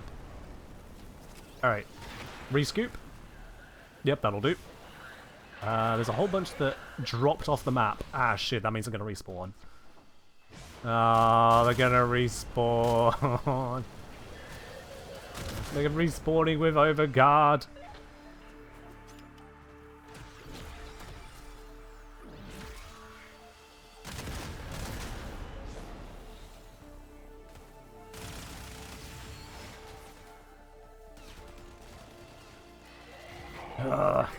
Dodge the toxin. There we go. Okay. We survived this one. Oh, I might have survived this one. There we go. Right. We've survived it. Yikes. And now finally Wraith's Oblivion. I suppose this is all at least a distraction from lurking in that crypt all day. I still find it weird that we jump into this area, which by the way, looks like it would open up into a really cool arena. It's so spacious with the backwards lava falls, by the way. In case you've ever not looked at that long enough. Upflowing lava falls in this giant cavern with bubbling lava pits around us. And what do? We then go through another tunnel, follow it down with no waypoint, and finally we enter into the actual boss fight, which is this poxy little dungeon room with a cursed throne. Is it me or is that a little bit of a downgrade? Haha, get dodged. Okay, there's no way that the black hole's going to help me here, right? Oh, no, it's grab the demons. Okay, you know what, yeah, no, that's okay. Grab the demons or something. Oh, let's not use that yet. Let's do the defense reduction. That was not a defense reduction. There we go. That wiped shields. Enough of this. Can I wipe the armor? Armor is not wipeable. Okay, well, swapping to this then.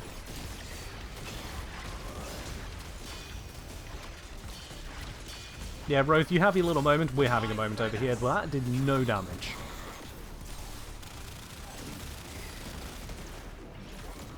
Like, might as well have just not existed level damage.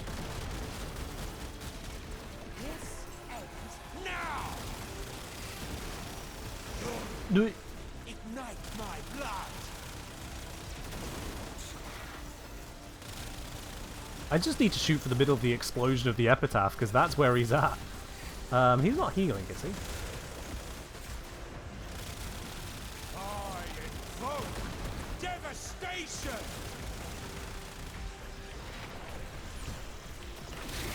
Savor the pain.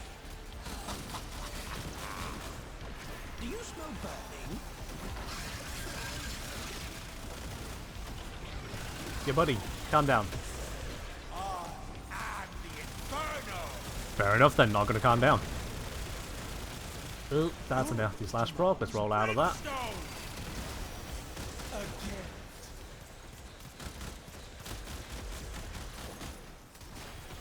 Again. I can barely see him in this. I've got enemy highlighting turned on, don't forget.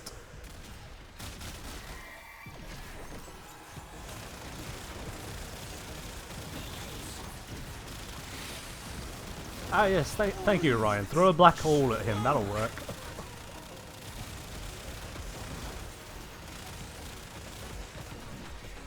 Melt and wax. At the very least, his status resistance, limiting me to 4 heat procs, means that Heat and Herrick can't screw me over because I literally just can't get started with the heat damage. Oh, yep, I will happily be at your side for this.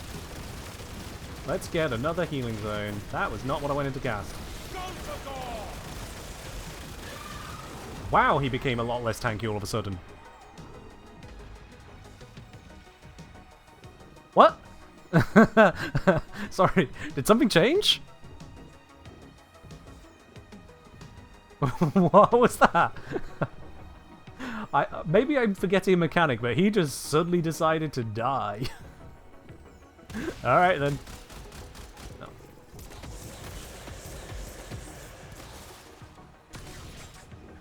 You know what? It's an object, right?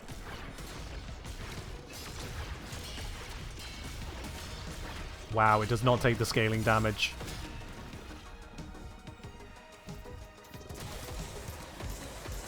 Why did they give this so many hit points?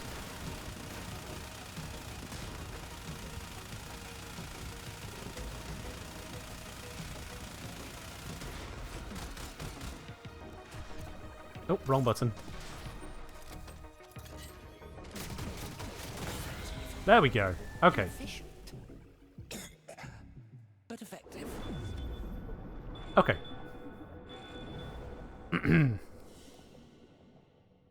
There we go.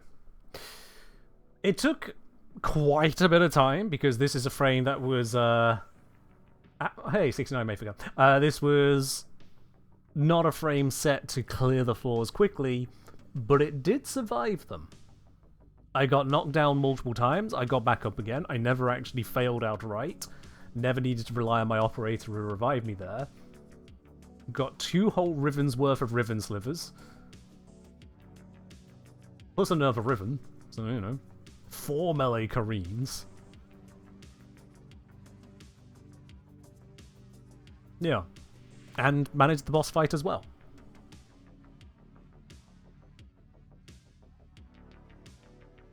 So, are they a great frame?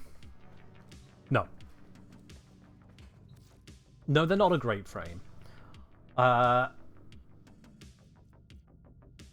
no point did I feel like I was using the scythes very usefully there.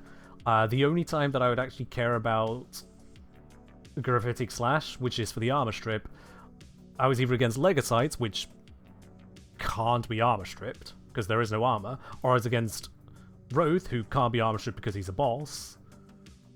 It did work on the shields, though. Took out his shields. 84% of them, so that was nice. But yeah. Am I lying to you? What point do you think I've lied to you, Nash? But otherwise, it was... Yeah, the one was just, I'm going to just spam these so I can have my constellation now. Cheers and thanks. The Jade Stars, honestly, I don't think it was providing value. So, we've been over the DPS of it, it's not great. If this was limited in its damage at times, this was nothing damage.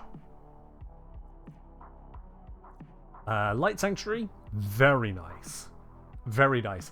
It's impossible to tell how well it was protecting me, because at the end of the day, it's providing a damage reduction. You don't see the damage being reduced. You don't know when you would have died from the damage and healing. So it's kind of hard to tell when it succeeded. But we can certainly see when it revived me, which was a few times over. So, if nothing else, nice backup plan. But at the very least, when I cast it on the excavators, not a single excavator I put this on died. Not once. And I'm fairly certain I've gone through Descendia and had excavators just evaporate in like 5 seconds otherwise. So that did prove to be effective there. No mistake on that. That was effective. For Orion, the Astral Shell definitely was distracting enemies aplenty, sometimes almost too effectively. So that was definitely keeping us alive there. We've already been over that as useful.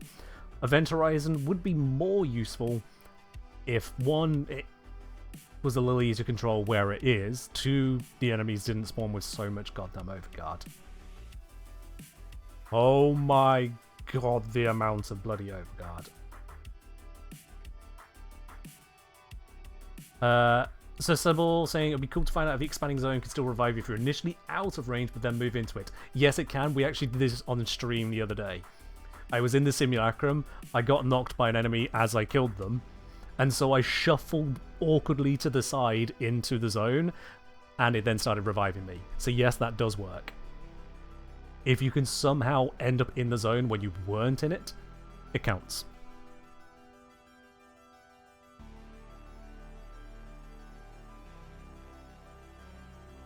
How many people don't know you can move whilst down? Well, considering most of the movement controls just don't work, it's very awkward, Tom. I wouldn't be surprised if a lot of people just don't know, because the game doesn't actually act like you can do it. It actively fights you trying to shuffle around despite the fact you can do it. So yeah. Thought to be able to smack the black hole around, honestly, I could have done without it. In terms of an ability, I'm not a fan of that. With Event Horizon, I would prefer... Genuinely, I'd prefer if I could just tap cast Event Horizon again to say, travel to this point here, please.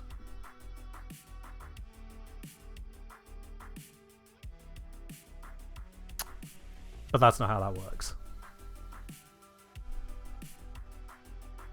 The whole interaction with the 1-2, the one you can throw it at it to pull it in. Yeah, not 1-2, the 1 and 1. The 1 and 5? The 1 and the other one? 1A, 1B, 1S, 1O. Let's do that. That works. So the whole 1S to pull it in and 1O to send it away. Yeah, I've seen a lot of people talking about how D did show off that Event Horizon could scale in some way with enemies in the pre-release.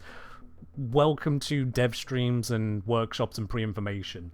DE have never finished designing a Warframe until 2 weeks after its release.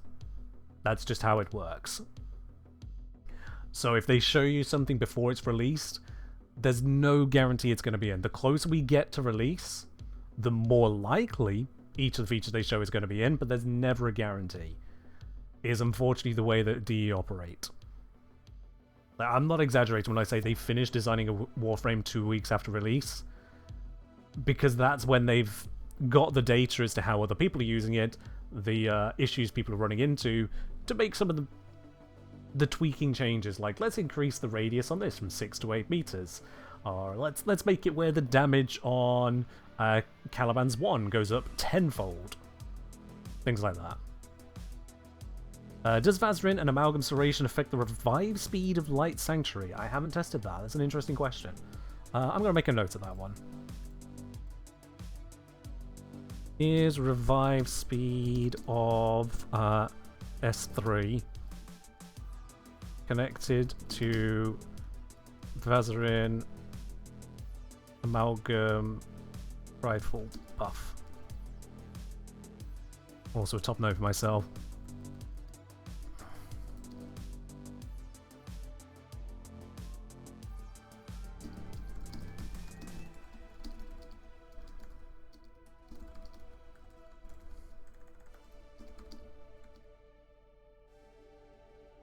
There we go. So, 1...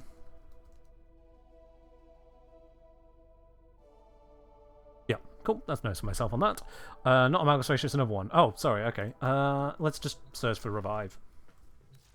Oh, is it the shotgun one? Ooh, I'll be wild, I don't really know. I don't use that many shotguns.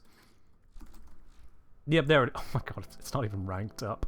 Amalgam Shotgun Barrage, plus fire rate, plus revive speed. Revive speed never really mattered as a thing, did it? But here we go. Yep, it's the only thing relevant to it.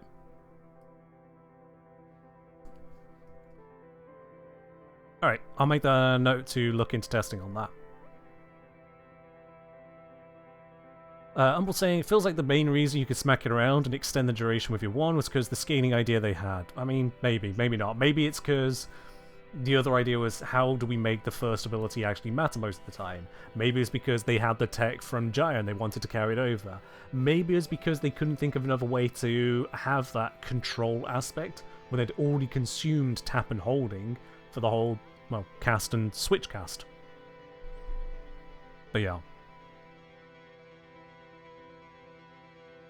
From Politeness, the damage is underwhelming. Do you think there's still some synergies to be found to make a better use of the two different build on a single frame slot?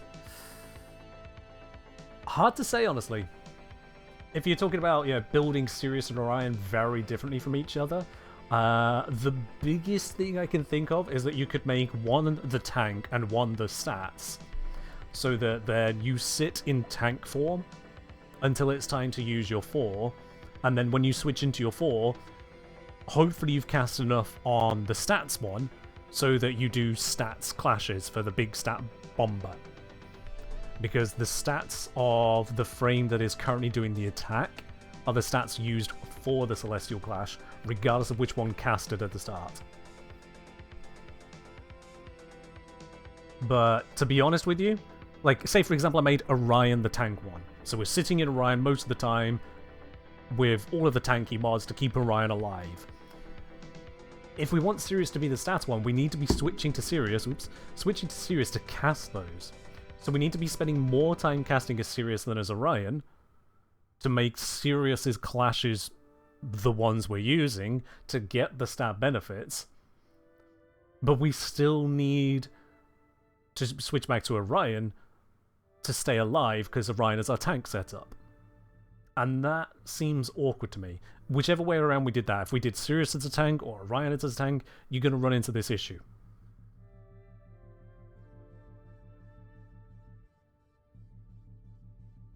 You're just going to keep running into that one there. There's also the matter, I say on the whole tanking side though, Light Sanctuary as a health tank, I mean, it demonstrated its damage resistance, it demonstrated the revival perk. The health healing on it neither of these have much armor to speak of. It feels like I'd need to invest heavily into armor to make that work, as well as then spending on slots. And it's like, there's not a lot I'd really want to move here. I've taken out taken out stretch to fit in natural talent, and already that's costing me in range. This has come down from 22 to 18.8. Yeah, 22.4 I think it was to 18.8. That's a bit of a loss already. We start tearing out other things to try and put a tank into here. Tank beyond Rolling Guard, Arcane Aegis. What are we willing to give up? Strength is already at a breakpoint. We don't want it to go lower. Duration? Now we're going to be casting these more often. That's not great. We can't take the efficiency any lower. And dropping range is just going to turn Event Horizon into a pile of nothing, really. CC abilities don't work well when they're small. Certainly a CC ability that is supposed to be persistent. We need them to be big. That's the whole point. Range is modded as hard as they do.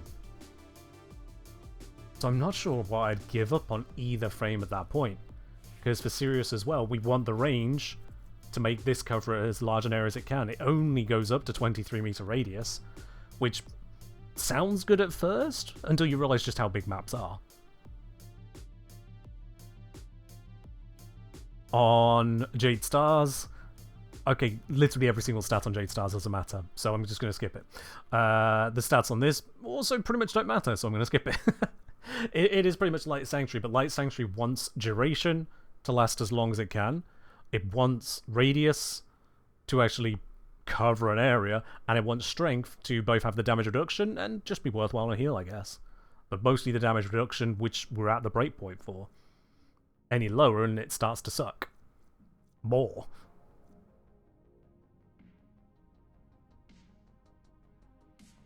I'm also saying, I guess you could do a thing where where one twin is focused on strength and low range for specific targets, and the other one is high range, low strength for the Horde. Yeah, at the same time, who's going to give up the range? Do we give up the range on our crowd control, or do we give up the range on our area defense?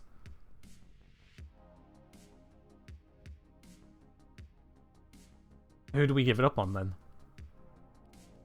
That's what I'm coming to here, is that individually they've got a bit of not really great abilities, which we can skip over, but they've also got abilities which is kind of crucial.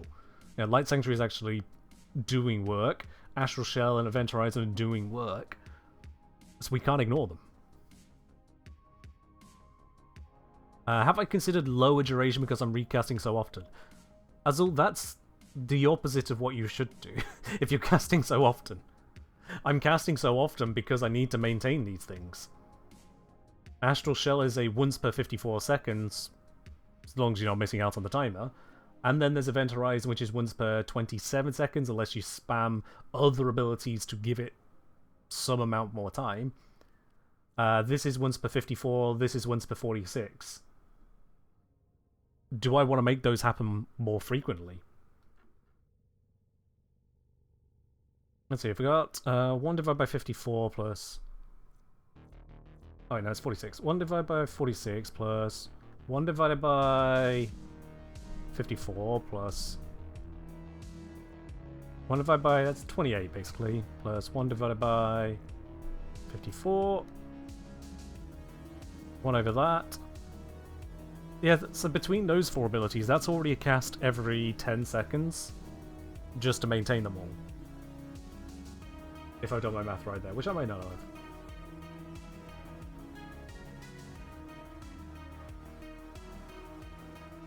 Yeah, I think that's right. So that's just maintenance casting with my 155% duration. If I took that out, we'd be casting, what, once every 6 seconds just to maintain stuff. And that's the intentional casting of the 2 slashes and the intentional casting of the clash. Is that really where we want to make things even more focused on it?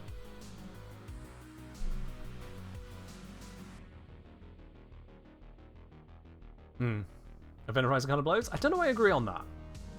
It's not amazing, but it is still a persistent crowd control ability, which covers a not insignificant area. 18.8 meters radius is about equivalent to a 190% range on Vauban's Bastille. Now, yeah, we only get one Event Horizon, but it's also half the cost. And I believe it has a longer duration. So this is a Bastille which we can move around after casting a little bit. It also moves on its own, which is a little awkward. We can extend the duration of it by just hitting it with our wands. And sometimes it'll be cast for us automatically by playing Sirius, and Orion just does it. Can I check if kills add duration to it, Asom? You know what? Yeah, let's do that real quickly for you. Let's do that real quickly. You are a true hunter. Where would the sanctuary be without you?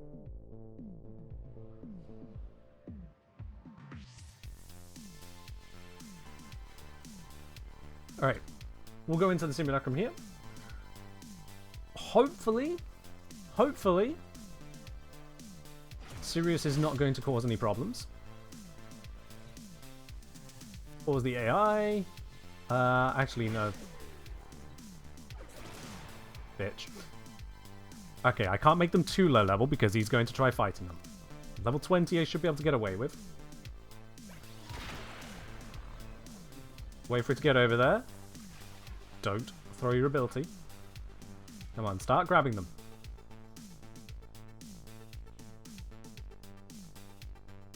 Okay, there we go. They're grabbed. That starting to look really weird. Okay, so he threw his ability at it, but he missed, and also no duration increase on.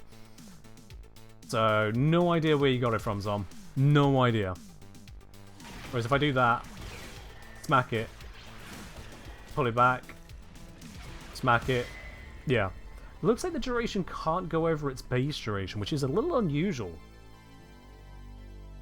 That is a little unusual. Duration bonus. Usually for these kinds of, you can extend the duration abilities, you can extend it to 200% of casting duration. But I guess not. Because the duration was pre-release. Okay, look, I'm going to do everyone a favour. I don't care if this matters to you a little bit or a lot. I don't care if you've been thinking about it a little bit or a lot. This is to everyone. Everything DE showed prior to release of an update, every single update ever, is purely a suggestion. It is the serving suggestion on a packet of food you purchased at a shop. What you've got inside the box is not going to be that serving suggestion. What you're going to receive is not what you saw on the shopping channel on your TV. What we get in-game is different. It's going to have a lot of similarities, because otherwise it'd be false advertising, but it's still going to be different. So don't go based on what they said on any dev stream, dev short, or anything before the frames came out. Go by what exists in the game. Your life will just be so much better in trying to understand Warframe if you stick to what is, rather than what was offhandedly mentioned at some point, somewhere, somewhen in pre-release stuff. Because they keep doing this. They really do.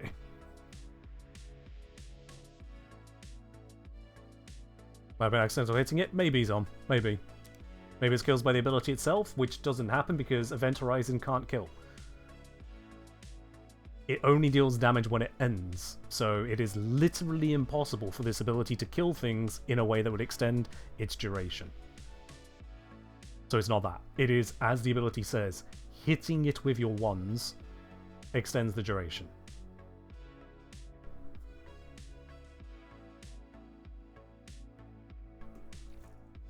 Until and unless someone can demonstrate otherwise, that's how it is.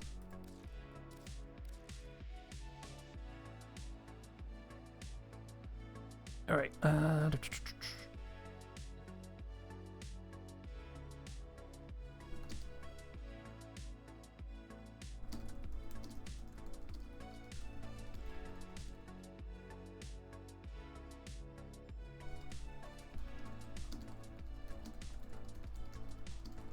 There we go. Noted that last bit there about the timer cap at 100%. There we are. The 3 can do its damage every second. Still might not be great. Oh, yeah. I get why people want this to be a damage ability, and at the same time, I kind of agree that visually, a black hole that doesn't crush things is wild. It's also kind of weird when you think about it that it does heat damage on exploding. Heat. Not blast, not radiation, not impact. Blast from an explosion, radiation from the gamma rays that come off of a black hole, or impact from, you know, gravity waves or anything. Instead, this thing has the appearance of a black hole, has half the suction of one. It pulls things in, but not like singularity pull in.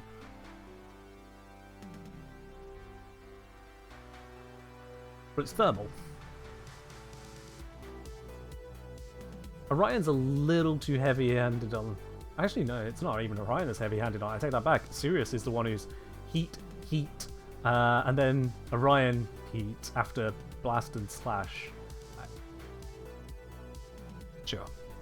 There's the accretion disk. Yeah, there is an accretion disk. Accretion disks are including hot gases, which will emit loads of radiation, on top of just being, you know, hot.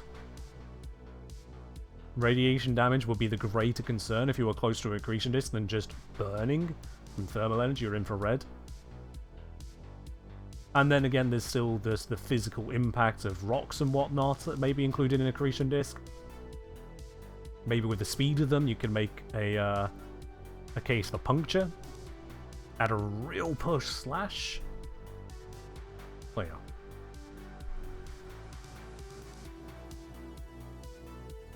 Now, there's a million things we could think of for abilities. Truly a million, billion, trillion things. We could be here until we're all blue in the face coming up with things that could be.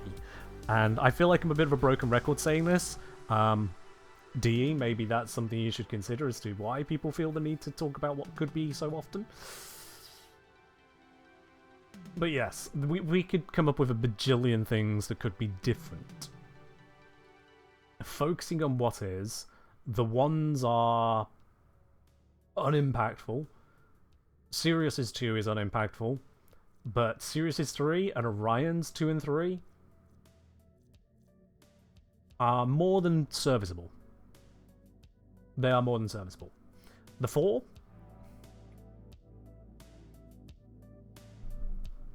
It would be cleaner if you could tell just how effective it was being, I think.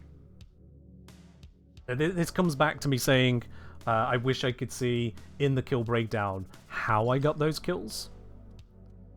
Imagine if as you cast the 4, once you come to the end of the 4, and you drop down, whether you drop down manually or you drop down at the end of it, imagine a pop-up that was collateral X kills. Just to really nail, using the phrase collateral to nail the idea that you're not even caring about everyone else right now, you're fighting each other. And it's just, oh, did these weaklings die in the sheer aura of our fight? Oh no. By giving you that objective feedback, you just killed this many things with your ability. Well done. And if it pops up with collateral 5, you go, oops. Imagine gloating to the other about who killed more. Brilliant! Imperial Zebra, brilliant! Oh yes, you just took my idea and doubled it. I love that. Yes. Collateral, it pops up. Collateral kills. Left side, it has the Sirius ones. Right side, it has the Orion ones from which one you clicked for that attack. Yes! So you have the kind of the brothers at odds. Who can get the bigger score? In terms of collateral. Oh yeah, my energy waves are clearly stronger. There's none of the voice communication to go with it, but you've got that impression of, even when they're scrapping, they're literally keeping score. That would be brilliant, Imperial Zebra. And now, once again, we're talking about things that could be instead of is. God damn it. Ah! I'm disappointed in this frame. I'm going to be very honest with you. I am disappointed in this frame. I feel like there's not enough for me to be happy about. There's enough things that show the promise of what could have been. And then, as I encountered so many times in Descendia there, running into just so much overguard really killed the last vestige of hope I had for this. The last vestige was, hey, at least they could be a really good control and support frame. Basically a kind of Oberon style rather than a Uriel style. But there's just so many reasons that Event Horizon is denied. Event Horizon got denied by the Xmas. Gravitic Slash got denied by, well, the armored enemies just going, nope, you're not allowed to take my armor. Astral Cell at least kept us alive, that's good. Event Horizon, when it was allowed to work, was good. When I managed to, ironically, not do enough damage with Celestial Clash, so the Xmas lived, but then I removed their Overguard, and that's when Event Horizon could finally work. One ability not doing enough led to another ability finally being good enough. This is pants. This is pants. And this one, I don't get the feedback as to when it's been good enough. I know it was working. When I paid attention, it was working. Damn. It's just very visually noisy. Not even getting onto the settings issue. Not enough to stand out. Actually could use being an aura instead of a fixed spot. Maybe, honestly, maybe. Maybe. And then, finally, we've got the matter of helmets. Not even touching on their helmet offers, which, by the way, is 2 of them. They offer both Jade Stars and Astral Shell. What kind of helmet can even turn this around? The one's really nice for swapping to finish charging the 4, so I don't think I'd want to get rid of that. I think the only thing to get rid of would be the 2 on Sirius. Raw is the obvious one. Raw. Not I'm gonna go at you guys. I'm gonna go at just how bloody basic Raw is. Yes, Raw. If nothing else works, Raw. We all know Raw. Is that the only thing that can work with this, is the point. Airburst, we have a control ability. I've already actually compared Event Horizon to it. Aquablades, hell no. Banish, don't have a good reason to use it. Blood Altar, Sanctuary's better. Breach Surge is very powerful, yes, honestly. Can get some good stuff done. Who knows, maybe the synergy with any kind of other damage coming from somewhere, maybe. Bright Bonnet for the extra strength and energy. I suppose you could create different breakpoints as a result of it. The energy could be a way to avoid energize.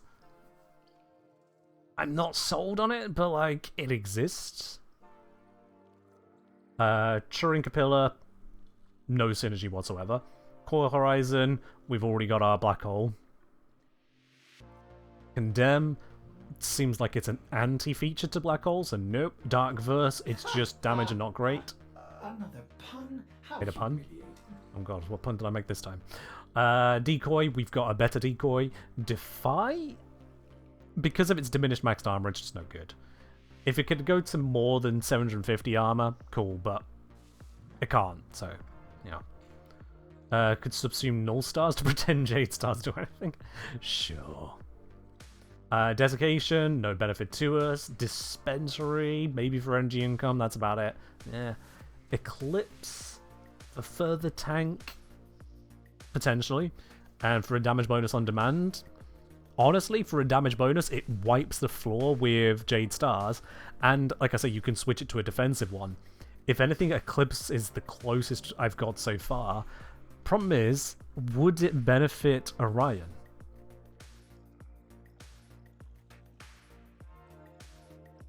Does this benefit Orion?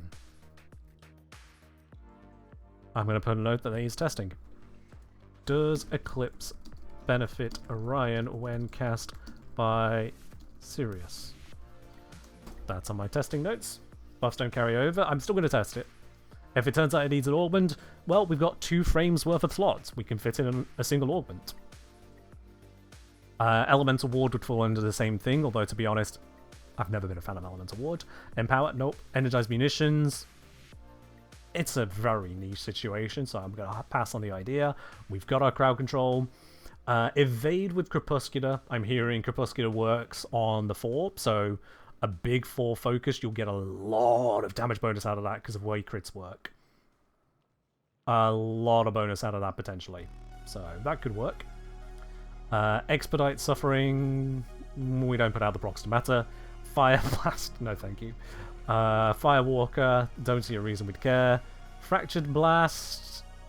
Orb Generation, but it works for Citrine. I'm not sure I care otherwise.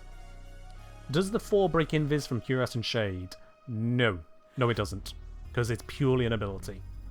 Also, Cuirass and Shade have some really weird goings on with Sirius and Orion. Really weird. Gloom, we've already got our control. We don't need that.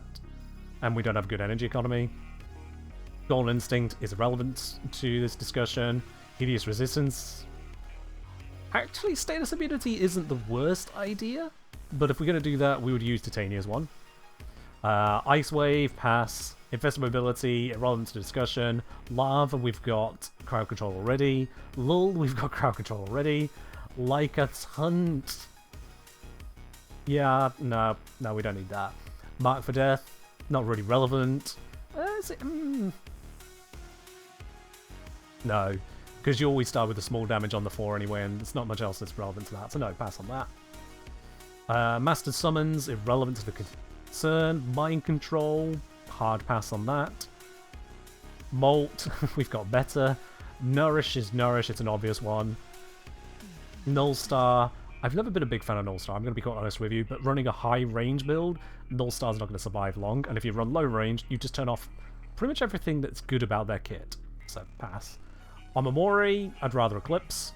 Offer him Eyes, if you want to be funny about it.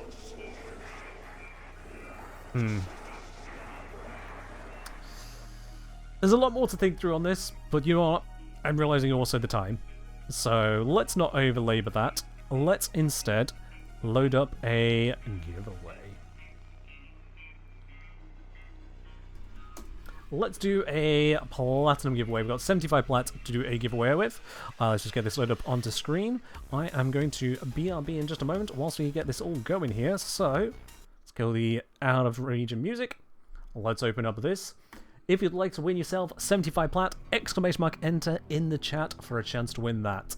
I'm going to leave this running for the next 3 minutes whilst I BRB. See you in just a second whilst you enter into that.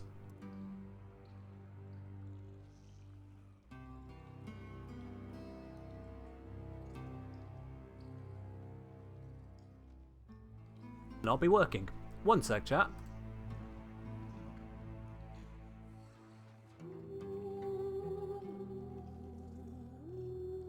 Now let's try. There we go. See you in a second.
Alright, last 40 seconds to get in on the giveaway here.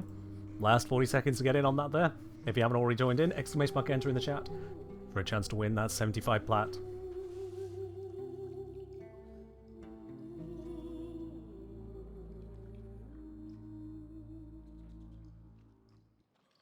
You don't want to enter? Well, that's fine then. You don't have to enter. Look at the numbers here. 67 people have entered. Oh dear God. 397 people currently on the stream. So, you know, around about 300 people haven't entered. It's fine. You can go with the flow on that one. Alright. We're at 68 entries. Let's go old school and have one more person join in, then we can draw. There it is. Alright, let's draw. Alright, with 69 people in, let's see who is going to have themselves that nice reward there. That 75 plat. It's only going to be one person who can take down the boss on this one. Only one person can be our winner here. So let's see. It's not going to be all of you lot. Turns out, it takes a long time to kill 68 people. Here's our 69th. It is Ginger Nut. Ginger Nut, congratulations. Excellent work, Tenno. The extraction point is up ahead. You are our winners today of the Platinum giveaway, but it looks like we don't have your details on a record. So, Ginger Nut, if you could please use exclamation mark IGN along with your platform and username in that order, please. Exclamation mark IGN, platform, username. We'll know exactly where to send that on over to. That'll be in your Warframe inbox within the next couple of weeks. Do you send it out in a... yeah, it's a fortnightly batch. I was going to say a twice weekly, but that's the wrong way around. It's every 2 weeks batch. So yeah. Exclamation mark IGN with your platform and username all in one message, GingerNut. We'll know exactly where we're sending that. Oh, hey, Andrew. You just found yourself a D20 and rolled a crit. I don't know what you're rolling for, but I hope that's going well. Hope you enjoy your crit there. Yeah, absolutely. Ginger Nut, also the best biscuit. Very true, yes. Ginger snaps are amazing, especially when dipping into a cup of tea. Oh, cup of tea, or I'm told, a hot chocolate. Can't try that myself. But yes, absolutely. Only a dip, though. If you put it in for too long, a good ginger snap will just... bloop, it's gone. So just dip. That's all. Just dip. Like 1 second. That's all you get. Then you got to get it out of there. Otherwise, it's gone. The rich tea biscuits, my god, they just insta-melt as well. They just insta-melt. Anyway, I'm rambling around tea and biscuits, and now I need to get myself a new mug of tea. So that, chat, is indeed where we are going to wrap it up there. Last bit from Cat Centaur is, if my goal is timeout, do I want high or low? D20s don't get you timed out. We don't time people out for having bad luck on a die roll. That's fine. So, Sybil, thank you very much for dropping your Prime here. Much appreciated. Hope you have indeed enjoyed the stream. I mean, I assume you do, given you've dropped your Prime here. So, again, much appreciated. Enjoy your lovely blue sub badge. Your emotes here on Twitch and over on Discord if you connect up your accounts. And no more ads for you. Cheers on that. Zom, we can't time you out. I know you're demonstrating, but we can't time you out. Because you're a moderator. If I time you out, you stop being a moderator. This is a weird way to submit your resignation. So I'm just going to reject that and give you the points back. Let's just go with that, because I'm assuming you're not trying to actually resign. Instead, you can time out Cryotica and Logrin. You can time out them too. Their points will be consumed as we wrap up this stream here. Tea at 10:30, I have decaf in. I drink caffeinated tea all throughout the day, but once it's post-stream, I do switch to decaf. Don't worry, I'm not insane. But yeah, that's where we're going to wrap it up. If you haven't yet grabbed all of the drops for this current round of drops, head on over to another one of the channels in the Warframe category. We're not running out of here today, as I'm just going to let you spread amongst the community. Find a stream, whether they got 100, 1,000, or just one viewer. Go spread the love today. But that is where we're going to wrap it up, and I will see you in the next one on Friday, once we have a new round of drops. Bye-bye.